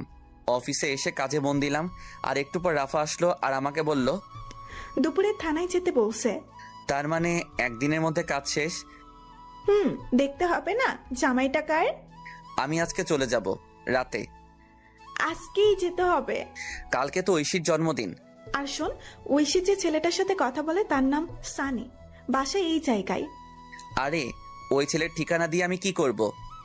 তবুও জেনে রাখ, আর ছেলেটা ভালো না। ও শোন, তুইও সাথে যাবি থানায়? না। আচ্ছা ঠিক আছে, এখন কাজ কর। এরপর রাফা চলে গেল আর আমিও কাজ করতে লাগলাম। কাজ করতে করতে দুপুর হয়ে গেল। তারপর স্যারের রুমে গেলাম। স্যার বলল, এই না তোমার টিকিট, ভোর 4টায় বাস ছাড়বে। আর এই যে ফাইল, আর এখানে তোমাকে রাজু নামে একটা ছেলে রিসিভ করবে। ওকে স্যার, এই নিন এই মাসের সমস্ত হিসাব, আর পিয়নের দিকে একটু খেয়াল রাখবেন, লোকটা সুবিধার না। আচ্ছা, আর যাওয়ার সময় আমার বাসা হয়ে যেও। ওকে স্যার, যাই তাহলে। এরপর স্যারকে বিদায় দিয়ে রাফাকে নিয়ে থানায় আসলাম। থানায় এসে সোজা ভাইয়ার কেবিনে গেলাম। দেখি ভাইয়া কাজ করছে। আমাদের দেখে ভাইয়া ভিতরে যেতে বলল। আমরা গিয়ে বসলাম আর উনি বললেন, শাহরিয়ার, এই নাও ফাইল। এখানে সমস্ত সম্পত্তির কাগজপত্র আর দলিল আছে। আর ঐশীর কাকা কাকি এখন জেলে। আমি ফাইল নিলাম আর বললাম, ধন্যবাদ ভাই। এবার বলো কি খাবে? আজকে বাসায় চলো, তোমার খবর আছে। আমি কি করলাম? তখনই রাফা চলে গেল। আমি বললাম, ভাই রেগে আছে কেন? কালকে বাসায় যায়নি? ও আচ্ছা, আর ভাই আজকে রাঙামাটি যাচ্ছি। ও আচ্ছা, আর খুব তাড়াতাড়ি যাচ্ছে হবা? তাই নাকি? এই রাফাকে বলবে না, আমি গিয়ে সারপ্রাইজ দিব। ওকে তাহলে যাচ্ছি, আর দোয়া চাই। ওকে, আল্লাহ হাফেজ। এরপর বিদায় নিয়ে চলে আসলাম। আমি আর রাফা অফিসে আসলাম। অফিসে এসে কাজ করতে লাগলাম আর মোটামুটি সবার কাছ থেকে বিদায় নিলাম। এইভাবে অফিস টাইম শেষ হলো। আমি স্যারের সাথে আরও কিছু কথা বলে বাসার দিকে যেতে লাগলাম। যাওয়ার সময় একটা গোলাপ কিনলাম। বাসায় যেতে প্রায় সন্ধ্যা হয়ে গেল। আমি গিয়ে কলিং বেল দিলাম। তারপর ঐশী এসে দরজা খুলে দিল। আমি গোলাপটা আগেই লুকিয়ে রেখেছি। আমি চুপচাপ ভিতরে চলে গেলাম। ভিতরে গিয়ে ফাইলটা আলমারিতে রেখে ফ্রেশ হতে চলে গেলাম। ফ্রেশ হয়ে এসে দেখি আজকে আর তেমন কোনো কথা বলছে না। হয়তো এতক্ষণ এই ছেলের সাথে কথা বলছিল আর আমি এসে বিরক্ত করলাম। আমি ভাবলাম এখন বাসায় কি করব, তাই ভাবলাম বাহির থেকে হেঁটে আসি। যেই ভাবা সেই কাজ। আমি বাহিরে চলে আসলাম। আমি চাচার দোকানে আসলাম। এসে চাচাকে চা দিতে বললাম আর চাচার সাথে গল্প করতে লাগলাম। আর তখনই আমার ফোনে কল আসলো। আমি ফোনটা বের করে দেখি সাকিব ফোন দিয়েছে। আমি কলটা রিসিভ করলাম। কিরে, কি অবস্থা? শালা, একদিন আমাকে ফোন দিয়েছিস? আরে অনেক বিজি থাকতে হয়। শুনলাম রাঙামাটি যাচ্ছিস। রে, কি হয়েছে বলতো? বাদ দে না, কি দরকার? আমাকে বন্ধু ভাবলে বল। শোন তাহলে। এরপর আমি আমার সাথে ঘটে যাওয়া সবকিছু সাকিবকে বললাম। সব শুনে সাকিব বলল, দোস্ত, তোকে সান্ত্বনা কিভাবে দিব, আমার ভাষা নেই। বাদ দে। আর দেশে আসবি কবে? আরো 2 বছর পর। ও আচ্ছা। এরপর সাকিবের সাথে আরো কথা বলে ফোন কেটে দিলাম। আর চাচার সাথে কথা বলতে বলতে রাত 10টা বেজে গেল। আমি চাচাকে বিদায় দিয়ে বাসার দিকে যেতে লাগলাম। আমি রাস্তা দিয়ে হেঁটে যাচ্ছি আর তখন দেখি কিছু ছেলে একটা ছেলেকে মারছে। আমি তাদের কাছে গেলাম। আমি কাছে গিয়ে দেখি এটা সানি, যে ঐশীর সাথে কথা বলে। আমি পিছন ফিরলাম আর মনে হলো আজকে যদি আমার ভাইকে মারতো তাহলে কি আমি চলে যেতে পারতাম? না, ছেলেটাকে বাঁচাতে হবে। এই বলে আমি অন্য ছেলেদের মারতে লাগলাম। একসময় ছেলেগুলো দৌড়ে চলে গেল আর আমি পাশে তাকিয়ে দেখি সানি দাঁড়িয়ে আছে। আমি কাছে গিয়ে বললাম, ওরা তোমাকে মারছিল কেন? আসলে ওরা আমার সবকিছু নিয়ে যেতে চেয়েছিল, কিন্তু আমি না করি তাই। ও আচ্ছা, রাতে বাইরে থাকতে নেই, বাসায় চলে যাও। এই বলে আমি আবার হাঁটা দিলাম। এদিকে ছেলেটা মনে মনে ভাবছে, শাহরিয়ার ভাই সত্যিই খুব ভালো মানুষ। আজ ওনারা না থাকলে আমি হাসপাতালে থাকতাম। এসব ভেবে চলে গেল বাসায়। আমি বাসায় এসে কলিং বেল দিলাম, কিন্তু আজ ঐশী একটু দেরিতে দরজা খুললো আর হাতে দেখি ফোন স্ক্রিন অন করা। আমি আর না তাকিয়ে বিছানায় শুয়ে পড়লাম। আর তখন আমায় বলল, খাবার খাবে না? না। আগে বললে কি হতো, তাহলে রান্না করতাম না। সরি। ভালো লাগে না নাটক। চুপ করে রইলাম। আমি একসময় ঘুমিয়ে পড়লাম। আর যখন ঘুম ভাঙলো তখন দেখি রাত 3টা বাজে। আমি পাশে তাকিয়ে দেখি ঐশী ঘুমিয়ে আছে। আমি ঐশীর ফোনটা হাতে নিলাম আর চেক করলাম, কিন্তু পাসওয়ার্ড দেওয়া আগে তো আমার নাম ছিল, তাই আমার নাম দিলাম, কিন্তু পাসওয়ার্ড ভুল দেখাচ্ছে। আমার আবার মনে হলো সানির নাম দেওয়ার জন্য। আমি সানির নাম দিলাম, দেখি লক খুলছে। ফোনে লক খুলতেই আমি অবাক, কারণ ওয়ালপেপারে সানির পিক। আমার ইচ্ছে করছে ফোনটা ভেঙে ফেলতে। নিজের ভালোবাসার মানুষের ফোনে অন্যের পিক, তাও আবার ওয়ালপেপারে। আর পাসওয়ার্ড, বাহ কি সুন্দর। আমি চ্যাটিং চেক করলাম, দেখি রাত 1:34 পর্যন্ত কথা হয়েছে। আমি ফোনটা রেখে দিলাম। তারপর টেবিলে বসলাম আর একটা কাগজ নিলাম আর লিখতে লাগলাম, পাগলি, তুই যখন এই চিরকুটটা পড়বে তখন আমি অনেক দূরে থাকবো। তোমাকে অনেক ভালোবেসেছিলাম, নিজের সবটা উজাড় করে দিয়েছিলাম, কিন্তু যেদিন দেখলাম তুমি অন্য কারোর সাথে পার্কে বসে আড্ডা দিচ্ছ, তখন মনে হয়েছিল আত্মহত্যা করি, কিন্তু কেন করিনি জানো? ওই যে মহাপাপ, এর জন্য বেঁচে আছি, এত ভালোবাসি তবুও বুঝলে না। আর হ্যাঁ, আমি তো তোমার যোগ্য না, আমার চেহারা খারাপ আর আমি তোমার থেকে অনেক বছরের বড়, তোমার সাথে আমার মিলে না। কিন্তু তুমি যদি প্রথমে না করতে তাহলে এত কষ্ট হতো না। আমি ভুল ছিলাম। তোমার বাবার সম্পত্তি তোমায় ফিরিয়ে দিলাম, ফাইলে সব আছে, পারলে সেখানে চলে যেও। আর সানি ভালো ছেলে, তার সাথে নতুন জীবন শুরু করো। দোয়া করি তোমাকে ডিভোর্স দিতে পারবো না, তবে এটা ভেবো না আমি কোনোদিন স্ত্রীর অধিকার নিয়ে সামনে আসবো না। আমি তো ভুলেই গিয়েছিলাম, তুমি তো এখন আর পিচ্চি বউ নেই, তুমি এখন অনেক বড় হয়ে গেছো। ইচ্ছে করছিল শেষবার জড়িয়ে ধরতে, কিন্তু অধিকারটা আর নেই। পাগলি রে, খুব ভালোবাসতাম তোকে, নিজের খেয়াল নিও আর সানিকে কষ্ট দিও না। ছেলেটার বয়স অল্প, হয়তো সামলাতে পারবে না। চলে গেলাম বহুদূরে, এখানে তুমি নামক কেউ থাকবে না, আর নিজের স্বপ্ন পূরণ করবা। আর লিখতে পারছি না, ভিতরটা ফেটে যাচ্ছে। তুমি আমার আদরের পিচ্চি বউ হিসেবে থাকবে। আল্লাহ হাফেজ, ইতি পাগল। আমি চিরকুট লিখে চোখ মুছে ব্যাগ গুছিয়ে নিলাম, আর আমি রেডি হয়ে আলমারি থেকে ফাইলটা বের করে চিরকুটটা পাশে রাখলাম, আর গোলাপটা চিরকুটের উপর রেখে একবার ঐশীর দিকে তাকালাম। দেখি বাচ্চাদের মতো ঘুমিয়ে আছে, দেখতে খুব সুন্দর লাগছে। মনে হচ্ছে কপালে একটা ভালোবাসার পরশ এঁকে দেই, কিন্তু না, সব ইচ্ছে কি আর পূরণ হয়? আমি বেরিয়ে আসলাম। আমি ফোন বের করে দেখি 3:45 বাজে। আমি তাড়াতাড়ি করে ব্যাগ নিয়ে হাঁটা দিলাম। তারপর বাস স্টেশনে এসে বাসে উঠলাম। তারপর ফোন থেকে সিমটা খুলে ভেঙে দিলাম। ফোনটা পকেটে রেখে বাহিরের দিকে তাকিয়ে আছি আর নিঃশব্দে কাঁদছি। বাস তার আপন গতিতে চলতে লাগলো। এভাবে কান্না করতে করতে কখন যে ঘুমিয়ে পড়লাম মনে নেই। ওদিকে ঐশী ঘুম থেকে উঠে দেখে আমি শাহরিয়ার পাশে নেই। তারপর উঠে টেবিলের কাছে গিয়ে দেখি চিরকুটের উপর গোলাপ রাখা। ঐশী কৌতূহল হলো, তাই চিরকুটটা পড়তে শুরু করলো। চিরকুটটা পড়া শেষ করে নিশ্চুপ হয়ে গেল আর কান্না করতে লাগলো। আর বলতে লাগলো, আমাকে মাফ করে দাও, আমি বুঝতে পারিনি। এই কথা বলে চিরকুট বুকে জড়িয়ে বসে কান্না করতে লাগলো। আর তখনই তার ফোনে কল আসে। দেখে সানি কল দিয়েছে। ঐশী ফোনটা অফ করে দিল আর কান্না করতে লাগলো। এইভাবে অনেকক্ষণ সময় চলে গেল।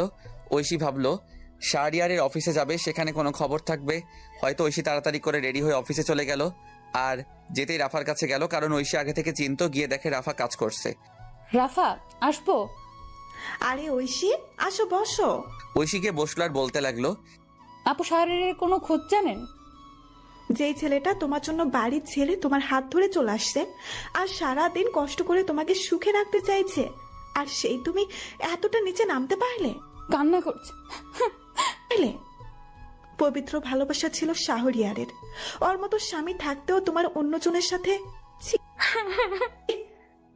শাহরিয়ার তো তোমাকে মুক্ত করে দিয়ে গেছে, তুমি সানির সাথে ভালো থাকো। আপু, আপনার পায়ে ধরি প্লিজ, ও কোথায়? এই বলে ঐশী রাফার পা জড়িয়ে ধরলো। এইসব করে লাভ নাই, আমি জানি না কোথায় গেছে, আমি সামান্য এই বলে ফাইল নিয়ে স্যারের রুমে চলে গেল। ঐশী উঠে বাসার দিকে যেতে লাগলো। ঐশী রিক্সা দিয়ে যাচ্ছে আর কান্না করছে। হঠাৎ রাস্তায় দেখতে পাই সানিকে। সানিও তাকে দেখে সামনে আসলো। রিক্সাওয়ালা দাঁড়ালো। সানি বলল, কি হলো, আমার সাথে কথা বলো না কেন? রিক্সা কেন আটকালেন? আগে বলো। আমার ভালো লাগে না। এতদিন আমার সাথে কথা বলে আর এখন এসব কথা? ঐশী ঠাস করে সবার সামনে জুতা খুলে সানিকে চড় দিল। আর ঐশী বাসায় গেল। আর ঐশী বাসায় গিয়ে কান্না করতে লাগলো। এদিকে আমার ঘুম ভাঙলো জোরে ঝাঁকুনির কারণে। আমি উঠে দেখি সবাই বাস থেকে নামছে। আমি পাশে সাইনবোর্ড দেখলাম, দেখে আমি চলে আসছি রাঙামাটি। আমি ব্যাগ নিয়ে বাস থেকে নামলাম। নেমে একটা ফাঁকা জায়গায় এসে স্যারের দেওয়া সেই ছেলেকে কল দিলাম। কল দিতেই সাথে সাথে কল ধরলো আর বলতে লাগলো, ভাই আপনি কোথায়? আমি তো বাসের সামনে। আমি বাসের পিছনে আছি, তুমি এদিকে আসো। তারপর একটা ছেলে আসলো আর আমাকে বলল, আপনি শাহরিয়ার রহমান? তুমি রাজু? ভাই চলেন। এরপর আমি ছেলেটার সাথে যেতে লাগলাম। একটু পর একটা গাড়িতে উঠলাম। রাজু গাড়ি চালাচ্ছে, আমি চুপচাপ বসে আছি। আমার শুধু ঐশীর কথা মনে পড়ছে। মেয়েটা এখন কি করছে কে জানে, ঠিক মতো খাওয়া দাওয়া করছে তো, এসব ভাবছি। আর তখন রাজু বলে উঠলো, ভাই নামেন, চলে আসছি। ও আচ্ছা। আমি নেমে পড়লাম, দেখি একটা বাসা। তারপর রাজু আবার বলে উঠলো, ভাই বাসা পছন্দ হয়েছে? আরে একা থাকবো তা আর পছন্দের কি, চলেন ভিতরে যাই। এরপর আমি রাজুর সাথে ভিতরে গেলাম। ভিতরে গিয়ে সব দেখতে লাগলাম। বাসাটা ভালো, সবকিছুই আছে। এরপর রাজু বলল, ভাই তাহলে আজকে যাচ্ছি। কিন্তু রান্না করার জন্য কে থাকবে? সরি ভাই, নিজে করতে হবে। আচ্ছা সমস্যা নেই, তাহলে যাচ্ছি। তাহলে আর এই নিন গাড়ির চাবি। আমার গাড়ি লাগবে না, অফিসের গাড়ি অফিসের থাক। তবুও ভাই, আমি এই অফিসের ম্যানেজার। আমার গাড়ি চালাতে ভালো লাগে না, তাছাড়া এই ভাঙা গাড়ি তো না। ও আচ্ছা, আমি বাইক কিনবো ভাবছি। আচ্ছা যাই তাহলে। এরপর রাজু চলে গেল। আমি ব্যাগ রেখে ফ্রেশ হয়ে নিলাম। তারপর রেডি হলাম বাইরে যাওয়ার জন্য। আর সন্ধ্যা হয়ে গেছে, তাই ভাবলাম রাতের খাবার খেয়ে আসি। আমি রেডি হয়ে হাঁটতে হাঁটতে কাছাকাছি একটা বাজারে আসলাম। বাজারে এসে নতুন সিম নিলাম। তারপর একটা হোটেল থেকে 1 প্যাকেট বিরিয়ানি নিয়ে বাসার উদ্দেশ্যে রওনা দিলাম। হেঁটে হেঁটে যাচ্ছি কারণ সন্ধ্যার প্রকৃতি খুব সুন্দর, তাও আবার রাঙামাটি, চারদিকে সবুজ আর সবুজ আর ছোট আঁকাবাঁকা রাস্তা। হেঁটে যেতে ভালোই লাগছে। আমি আসার সময় সিমটা ফোনে ভরলাম আর ফেসবুক ডিঅ্যাক্টিভেট করে দিলাম। আর গ্যালারি চেক করে দেখি ঐশীর একটা পিক রয়েছে। আমি তো সব পিক বাসে ডিলিট করছিলাম, হয়তো এটা ভুল করে রয়ে গেছে। আমি পিকটার দিকে তাকিয়ে হাঁটতে লাগলাম। পিকটা দেখে ঐশীর ওইসব ঘটনা মনে পড়ে গেল আর পিকটা ডিলিট করে দিলাম। আর বলতে লাগলাম, পাগলি রে, একদিন পাগলের মতো খুঁজবি, তখন বুঝতে পারবি কি ছিলাম তোর জীবনে। কিন্তু সেদিন আমার এই ভালোবাসাটা নাও থাকতে পারে। এইসব ভাবতে ভাবতে বাসায় চলে আসলাম। বাসায় এসে ফ্রেশ হয়ে খাবার খেয়ে নিলাম। খাবার খাওয়ার সময় ঐশীর কথা মনে হচ্ছে, কারণ ঐশী যে আমাকে খাইয়ে দিত। তবুও কষ্ট করে খেয়ে শুয়ে পড়লাম। শরীর ক্লান্ত থাকায় চোখ বন্ধ করতেই ঘুমিয়ে পড়লাম। সকালবেলা ঘুম থেকে উঠে ফ্রেশ হয়ে রেডি হয়ে নিলাম। তারপর অফিসে যেতে লাগলাম। রাস্তায় তেমন গাড়ি নেই, আমি হেঁটে হেঁটে যাচ্ছি। কিছুক্ষণ হাঁটার পর দেখি একটা অটো আসছে। আমি অটোতে উঠে পড়লাম। তারপর অফিসে চলে আসলাম। অফিসে আসতেই সবাই আমাকে অভিনন্দন জানালো। আমি সবার সাথে কৌশল বিনিময় শেষে কেবিনে গেলাম। কেবিনে গিয়ে বসতেই রাজু আসলো আর বলল, স্যার আসবো? আসো। আর আমাকে ভাইয়া রাখবে। ভাই এই যে ফাইল, একটু দেখেন। আর শোনো, অফিস শেষ হলে দেখা করবে। আচ্ছা ভাই। এরপর রাজু চলে গেল। আমি ফাইল দেখতে লাগলাম আর তখনই একটা মেয়ে আসলো। স্যার আসতে পারি? আসুন। মেয়েটি এসে আমার কাছে ফাইল দিল। আমি মেয়েটির দিকে তাকালাম, দেখলাম মেয়েটা প্রেগনেন্ট আর বয়স প্রায় আমার সমান হবে। আরে আপনি এই অবস্থায় অফিসে কেন? ছুটি নিলেও পারতেন। সমস্যা নেই স্যার। আপনার নাম কি? জি যারা। ও আচ্ছা, আপনাকে ছুটি দিয়ে দিলাম। আজ আপনি বাসায় চলে যান। ধন্যবাদ স্যার। স্যার বলে ডাকবেন না, ভাই বললে খুশি হব। আচ্ছা ভাইয়া। আমি রাজুকে বলে দিচ্ছি, ও আপনাকে নামিয়ে দিয়ে আসবে। তার দরকার নেই। আরে কি বলেন, যেটা বলছি এটাই শেষ কথা। এরপর আমি ফোন দিয়ে রাজুকে বলে দিলাম। তারপর আমি আমার কাজ করতে লাগলাম। কাজ করতে করতে কখন যে দুপুর পার হয়ে বিকাল হয়ে গেল। তারপর আমি উঠে বের হলাম আর তখন রাজু বলল, ভাই অফিস তো শেষ, আপনি বলছিলেন দেখা করতে। একটা বাইক কিনবো, চলো ব্যাংকে যাই। এরপর রাজুকে নিয়ে ব্যাংকে গেলাম। আমার কিছু জমানো টাকা ছিল, আমি টাকাগুলো তুলে নতুন বাইক কিনলাম। বাইকটা বাংলাদেশে নতুন আসছে। এটা এত বছরের সঞ্চয় দিয়ে কিনলাম। অনেক দিনের শখ ছিল নিজের টাকায় বাইক কিনবো, তাই খুব খুশি হলাম। আমাকে খুশি দেখে রাজু বলল, সত্যি ভাই, নিজের টাকার বাইক কিনলে ফিলিংসটা অন্যরকম লাগে। এরপর রাজুকে বিদায় দিয়ে আমি রাতের খাবার বাহির থেকে খেয়ে বাসায় চলে আসলাম। এভাবে বেশ কিছুদিন চলে গেল। এখন আর ঐশীর কথা মনে হয় না, কারণ অফিসের সবার সাথে বন্ধু হিসেবে কথা বলি আর আড্ডা দেই। কিন্তু একদিন আমি অফিসের শেষ করে রাতে বাসার দিকে যাচ্ছি। নীরব রাস্তা, তেমন কোনো মানুষজন নেই। আমি হেডফোন কানে দিয়ে আনমনে বাইক চালাচ্ছি। হঠাৎ রাস্তার পাশ থেকে একটা মেয়ের চিৎকার আসছে। আমি বাইকটা ব্রেক করলাম আর সামনে গেলাম। আর গিয়ে দেখি অফিসের সেই মেয়ে যারা প্রসব বেদনায় চিৎকার করছে। তাই আমি তখন বললাম, আপনি এখানে? আপনার হাজবেন্ড কই? ভাই আমাকে হাসপাতালে নিয়ে যাবেন, আমি পারছি না। আমি রাস্তায় গাড়ি পাচ্ছি না, কিন্তু কি করব কিছু বুঝতে পারছি না। কিন্তু বেশি দেরি হলে অনেক ক্ষতি হয়ে যাবে, তাই আমার বাইকটা কাছে আনলাম। তারপর যারাকে আমার বাইকের সামনে উঠালাম আর ঝাপটে ধরে বাইক চালাতে লাগলাম। আর হাসপাতালে এসে আমি কোলে তুলে নিয়ে ভিতরে গেলাম। ভিতরে গিয়ে চিৎকার দিয়ে ডাক্তারকে ডাকতে লাগলাম। একটু পর ডাক্তার বেরিয়ে আসলো আর আমার কোলে যারার এই অবস্থা দেখে নার্সকে অপারেশন থিয়েটারে নিয়ে যেতে বলল। তারপর নার্স ট্রলি করে ওটিতে নিয়ে গেল। আমি বাইরে বসে অপেক্ষা করছি আর তখন নার্স এসে বলল, আপনি হাসপাতালের ফর্মালিটিগুলো কমপ্লিট করে আসুন। এরপর আমি হাসপাতালের সমস্ত কিছু কমপ্লিট করলাম। তারপর এসে অপেক্ষা করতে লাগলাম। আর বেশ কিছুক্ষণ অপেক্ষা করার পর ওটি থেকে ডাক্তার বেরিয়ে আসলো আর আমি কাছে গেলাম। আপনি একটু আমার সাথে আসুন। এরপর ডাক্তার আমাকে ওটির ভিতরে নিয়ে গেল। আর তখন যারা মেয়েটি আমাকে দেখে অক্সিজেন মাস্ক খুলে আমাকে বলতে লাগলো, ভাই আমার সময় শেষ হয়ে গেছে, আমি মনে হয় বাঁচবো না। আপনি আমার মেয়েটাকে দেখবেন। আপনার হাজবেন্ড? সে অন্য একজনকে নিয়ে বিদেশে চলে গেছে, আমায় কথা দিন। এই বলে আমার কোলে ছোট মেয়েটিকে দিল আর আমি কোলে নিলাম। কথা দিলাম আমি মেয়েটিকে আমার পরিচয় মানুষ করব। এই কথা বলতেই মেয়েটি মারা গেল। আমি কান্না করে দিলাম। মেয়েটা আমাকে প্রথমবার দেখে এতটা বিশ্বাস করেছিল। তারপর ডাক্তার এসে আমাকে সান্ত্বনা দিতে লাগলো আর বলতে লাগলো, সত্যি ভাই, আপনি মহান না হলে একজনের বাচ্চা আপনি পরিচয় দিয়ে মানুষ করবেন। আজকে থেকে এই মেয়েটি আমার সন্তান। ডাক্তার আমাকে কান্না করতে করতে জড়িয়ে ধরলো আর বলতে লাগলো, ভাই আপনি মানুষ না, আপনি ফেরেশতা। আমিও ডাক্তারকে জড়িয়ে ধরলাম। তারপর সমস্ত কাজ শেষ করে আমি বাচ্চা মেয়েকে নিয়ে রাত 3টার দিকে বাসায় আসলাম। হাসপাতাল থেকে সবকিছু নিয়ে আসছি, বাবুর ফিডার, দুধ সবকিছু। আমি বাসায় এসে বাচ্চাকে শুয়ে দিয়ে ফ্রেশ হতে চলে গেলাম, আর ওয়াশরুম থেকে শুনতে পেলাম কান্না করছে। আমি তাড়াতাড়ি করে ফ্রেশ হয়ে চলে আসলাম আর বাবুর খাবার রেডি করে খাওয়াতে লাগলাম। আমি যদিও আগে কখনো বাচ্চাকে খাওয়াইনি, কিন্তু ওই যে মানুষ বলে না, পরিস্থিতি সব শিখিয়ে দিয়ে যায়। আমি বাচ্চার পাশে শুয়ে খাওয়াতে লাগলাম, ফিডার দিয়ে। মনে মনে ভাবতে লাগলাম কি নাম রাখা যায়। আর তখনই মাথায় আসলো একটা নাম। রেখে দিলাম তানিশা। 3 বছর পর সকালবেলা ঘুম ভাঙলো তানিশার ডাকে। বাবাই, ও বাবাই, ওঠো না। আম্মু, কি হয়েছে? খুব খিদে পেয়েছে। আমি তাড়াতাড়ি করে উঠে রান্নাঘরে গেলাম আর রান্না করতে শুরু করলাম। কিছুক্ষণের মধ্যে রুটি আর ডিম ভাজি করে টেবিলে আনলাম আর বললাম, আম্মু কই তুমি? বাবাই। তানিশা আসলো আর চেয়ারে বসে পড়লো। আমি চেয়ারে বসে মেয়েকে খাইয়ে দিতে লাগলাম। মেয়ে আমাকে বলল, বাবাই, তুমি খাবা না? না মা, আমি এখনো ফ্রেশ হইনি যে। তাহলে ফ্রেশ হয়ে এসো, তারপর দুজনে একসাথে খাবো। না আম্মু, তুমি খাও। যাও বলছি বাবাই। আমি মেয়ের রাগ দেখে ফ্রেশ হয়ে আসলাম। তারপর দুজনে একসাথে গল্প করতে করতে খাবার খেয়ে নিলাম। তখন তানিশা বলল, বাবাই, আমি ডাক্তার আঙ্কেলের কাছে যাব। আচ্ছা চলো তাহলে। এরপর আমি রেডি হয়ে নিলাম, মেয়েকে রেডি করিয়ে বাইক নিয়ে বের হলাম। তারপর হাসপাতালের দিকে যেতে লাগলাম। রাস্তায় বাবা মেয়ে কথা বলতে বলতে আসলাম। আমি এসে বাইক রেখে ভিতরে গেলাম। আমার আগে তানিশা দৌড়ে চলে গেল। তানিশা যেতেই রাকিব বলল, আরে তানিশা আম্মু যে। এই বলে রাকিব তানিশাকে চেয়ার থেকে উঠে এসে কোলে তুলে নিল। আর তখন পাশে বসে থাকা নতুন মেয়ে ডাক্তার বলল, স্যার, এটা কি আপনার মেয়ে? না, শাহরিয়ার সাহেবের। কথাটা শুনে পাশে থাকা মেয়েটা অবাক হয়ে গেল আর নিশ্চুপ হয়ে গেল। এদিকে আমি রাকিবের কেবিনে গেলাম। কেবিনে গিয়ে দেখি রাকিবের কোলে তানিশা বসে আছে। রাকিব আমি লাঞ্চে এসে নিয়ে যাব। আমার কণ্ঠ শুনে পাশে থাকা মেয়েটি আমার দিকে তাকালো। আমি তাকাতেই আমি অবাক, কারণ এটার কেউ না, হ্যাঁ এটাই ঐশী।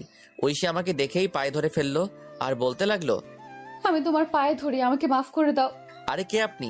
আমার পা ছাড়ুন। কিন্তু ঐশী পা ছাড়ছে না। আমি জোর করে ছাড়িয়ে চলে আসলাম আমার বাইকে।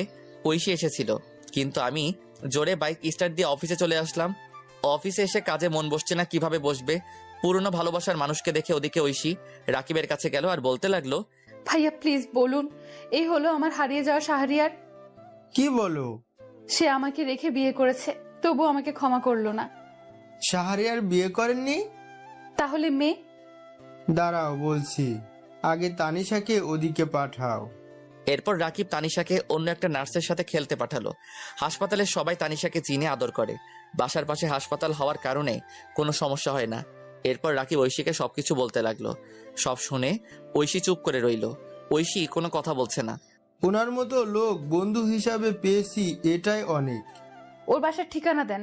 এরপর রাকিব আমার বাসার ঠিকানা দিয়ে দিল। এদিকে আমি চেয়ারে হেলান দিয়ে ঐশীর কথা ভাবছি। আমি কি আজও ঐশীকে খুব ভালোবাসি?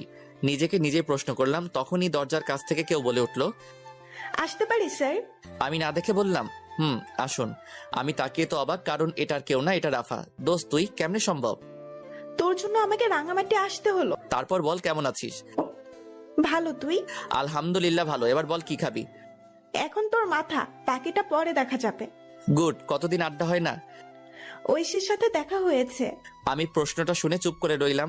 আমাকে চুপ থাকতে দেখে আবার বলল, তোর সাথে গুরুত্বপূর্ণ কথা আছে। বল। তুই ঐশীকে মেনে নে। কি? এটা তুই কি বলছিস? আমি বলছি, কারণটা জানলে তুই কান্না করবি। বল তাহলে শুনি। তুই চলে আসার পর ঐশীর মানসিক অবস্থা খুব খারাপ হয়। দিনের পর দিন না খেয়ে দিন কাটাতো। কি বলিস? তারপর আমি একদিন বাসায় গিয়ে দেখি ফ্লোরে পড়ে আছে। তারপর আমি নিয়ে হাসপাতালে যাই।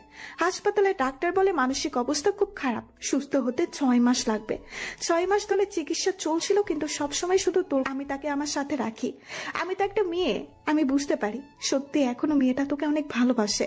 আমি নিজে চোখে দেখছি তোর জন্য প্রতিটা রাত কান্না করতো। প্লিজ মেয়েটাকে আর কষ্ট দিস না। এখন আমার খুব খিদে পেয়েছে, খাবো। ওয়েট, আমি রাজুকে ফোন করে বলে দিলাম খাবার আনার জন্য। একটু পর রাজু খাবার নিয়ে আসলো আর খাবার দিয়ে চলে গেল। আমি আর রাফা মিলে খাবার খেয়ে নিলাম। তারপর বললাম, চল বাসায় যাই। পাগল নাকি? একটু পর আমার ফ্লাইট। মানে কি বলিস? তোর ভাতিজা হয়েছে, তাই তার জন্য যেতে হবে আজকেই। তাই নাকি? দোস্ত, আমি যাই রে, আর ভাবিকে নিয়ে আসিস। তোর মেয়েকে দেখতে পারলাম না। তুই সব জানিস? তোর মতো বন্ধু সবার কপালে থাকে না। তুই সত্যিই ভালো মানুষ। দোস্ত, আমি চাচ্ছি আমার শহরে যাব। মা বাবা কেমন আছে? গুড। এরপর রাফার সাথে আরো অনেক বিষয় নিয়ে কথা বললাম। তারপর রাফাকে এগিয়ে দিয়ে আসলাম। এভাবে দুপুর হয়ে গেল।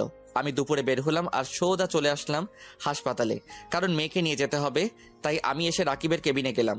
কেবিনে গিয়ে দেখি ফোনে কথা বলছে। আমাকে দেখে ফোনটা রেখে দিয়েছে। আমি বললাম, তানিশাকে ডাক দে, বাসায় যাব। বাসায় চলে গেছি। কি বলিস? কার সাথে? বাসায় গিয়ে দেখতে পারবি। আচ্ছা, যাচ্ছি তাহলে। এই বলে যেতে লাগলাম। দরজার কাছে আসতেই রাকিব পিছন থেকে বলে উঠল, এবার আরেকটা তানিশা চাই। এই বলে হেসে দিল। আমি বুঝতে পারছি রাকিব কি বলছে। আমি বাইক নিয়ে বাজারে আসলাম। বাজারে এসে তানিশার জন্য কিছু কিনে বাসায় চলে আসলাম। বাসায় এসে কলিং বেল দিলাম, আর একটু পর কেউ দরজা খুলে দিল। আমি দেখি ঐশী আমাকে দরজা খুলে দিয়ে মাথা নিচু করে দাঁড়িয়ে আছে। আমি চুপ করে ফ্রেশ হতে চলে গেলাম। ফ্রেশ হয়ে এসে দেখি তানিশা ঘুমাচ্ছে। আমি খাবার খাওয়ার জন্য টেবিলে গেলাম। টেবিলে গিয়ে দেখি ঐশী খাবার নিয়ে বসে আছে। আমি টেবিলে বসলাম, আর সাথে সাথে ঐশী আমাকে খাবার দিল। আমি খাবার খেতে লাগলাম। ঐশীর দিকে না তাকিয়ে আমি খাবার খেয়ে চলে আসতে লাগলাম, আর পিছনে ফিরে বললাম, খাবার খেয়ে নিবেন। কথাটা শুনে ঐশী খুব খুশি হলো আর খেয়ে নিল। আমি এসে ফোন টিপছি। আমি আমার পুরনো আইডি লগইন দিলাম, আর লগইন করতে দেখি অনেক মেসেজ। আমি জিহাদের আইডিতে মেসেজ দিলাম আর লিখলাম, দোস্ত, এটা আমার নাম্বার, আর 2 দিন পর আমি ফিরছি। এটা বলে আরো কিছুক্ষণ ফেসবুক চালিয়ে ঘুমিয়ে পড়লাম। যখন ঘুম ভাঙলো তখন দেখি তানিশা আর ঐশী বসে বসে হাসাহাসি করছে। আমাকে উঠতে দেখে তানিশা বলল, বাবা জানো, মা আমাকে অনেক আদর করে। তাই? আমি বুঝি আদর করি না? করে। আমি মাকে কোথাও যেতে দিব না। আচ্ছা, খাবার খেয়েছো? মা খাইয়ে দিয়েছে। আমি মার সাথে খেলা করেছি। গুড। আমি তাকিয়ে দেখি সন্ধ্যা হয়ে গেছে। তাই ভাবলাম বাহির থেকে হেঁটে আসি। যেই ভাবা সেই কাজ। আর আশেপাশে কয়েকটি বন্ধু হয়েছে, তাই ভাবলাম আড্ডা দিয়ে আসি। আমি রেডি হয়ে নিলাম। তারপর বের হলাম। বাইক নিলাম না, হেঁটে হেঁটে আড্ডা দিতে গেলাম। আড্ডা দিয়ে রাত 11টায় বাসায় ফিরলাম। বাসায় ফিরে দেখি ঐশী খাবার টেবিলে বসে আছে।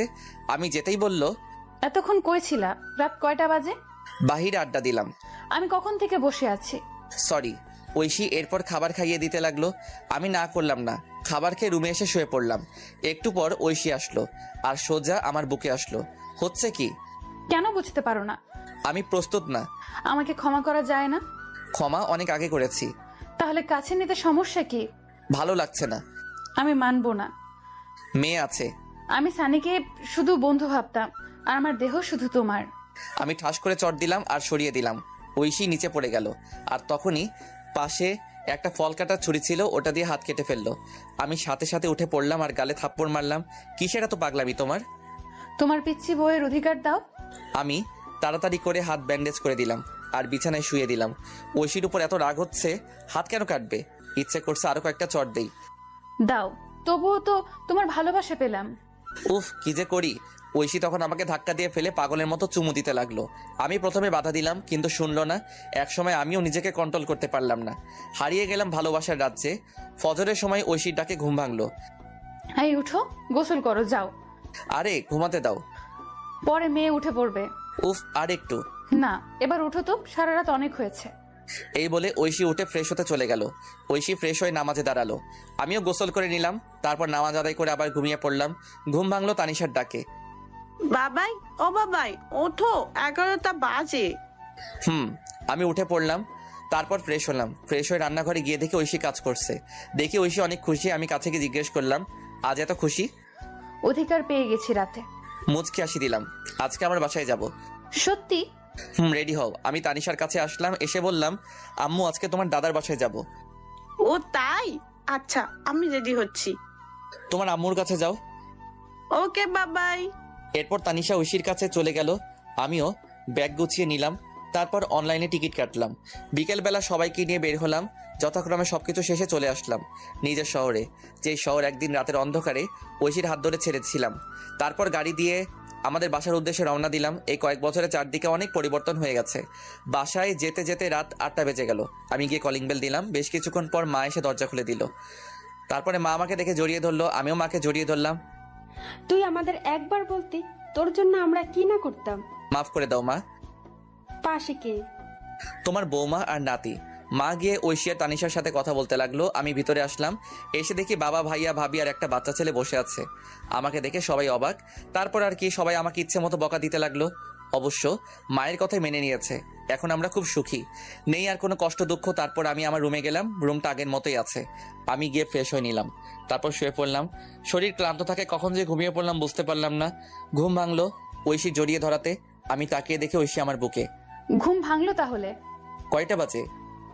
রাত 2টা। কি? আমি তো খাবার খাইনি, খুব খিদে পেয়েছে। এই জন্যই তো খাবার রুমে নিয়ে আসছিলাম। তানিশা কই? তার দাদুর সাথে ঘুমিয়েছে। ও। এরপর আমি ফ্রেশ হয়ে আসলাম, তারপর ঐশী আমাকে খাইয়ে দিল, আমি ঐশীকে খাইয়ে দিলাম। খাবার শেষ করে লাইট বন্ধ করে বারান্দায় আসলাম, এসে চাঁদ দেখতে লাগলাম। ঐশীকে পিছন থেকে জড়িয়ে ধরে তখন ঐশী বলল, এই দিনটার জন্য অপেক্ষা করছিলাম। তাই? তবে বিয়ে হয়েছে অনেক আগে। এতদিনে 4-5টা পোলাপান থাকার কথা, কিন্তু এখনো কিছুই হলো না। তাহলে হবে নাকি আজকে? আজকে সম্ভব না। কেন কেন? বুঝতে পারো না কেন? আমি তো আপনার মতো ডাক্তার নই। থাক, বুঝতে হবে না। কখন থেকে? দুপুর থেকে। বলনি কেন? রাস্তায় কি করে বলি? আছে না, আনতে হবে। সকাল পর্যন্ত চলবে। আচ্ছা, সকালে এনে দিব। পেট ব্যথা করছে। চলো রুমে। আমি কোলে করে নিয়ে রুমে আসলাম, এসে শুয়ে দিলাম। তারপর পেটে হাত দিলাম। পেটে হাত দিতেই ঐশী কেঁপে উঠলো। আমি বললাম, ঘুমিয়ে পড়ো। জড়িয়ে ধরো। আমি শক্ত করে জড়িয়ে ধরলাম, তারপর দুজনে ঘুমিয়ে পড়লাম।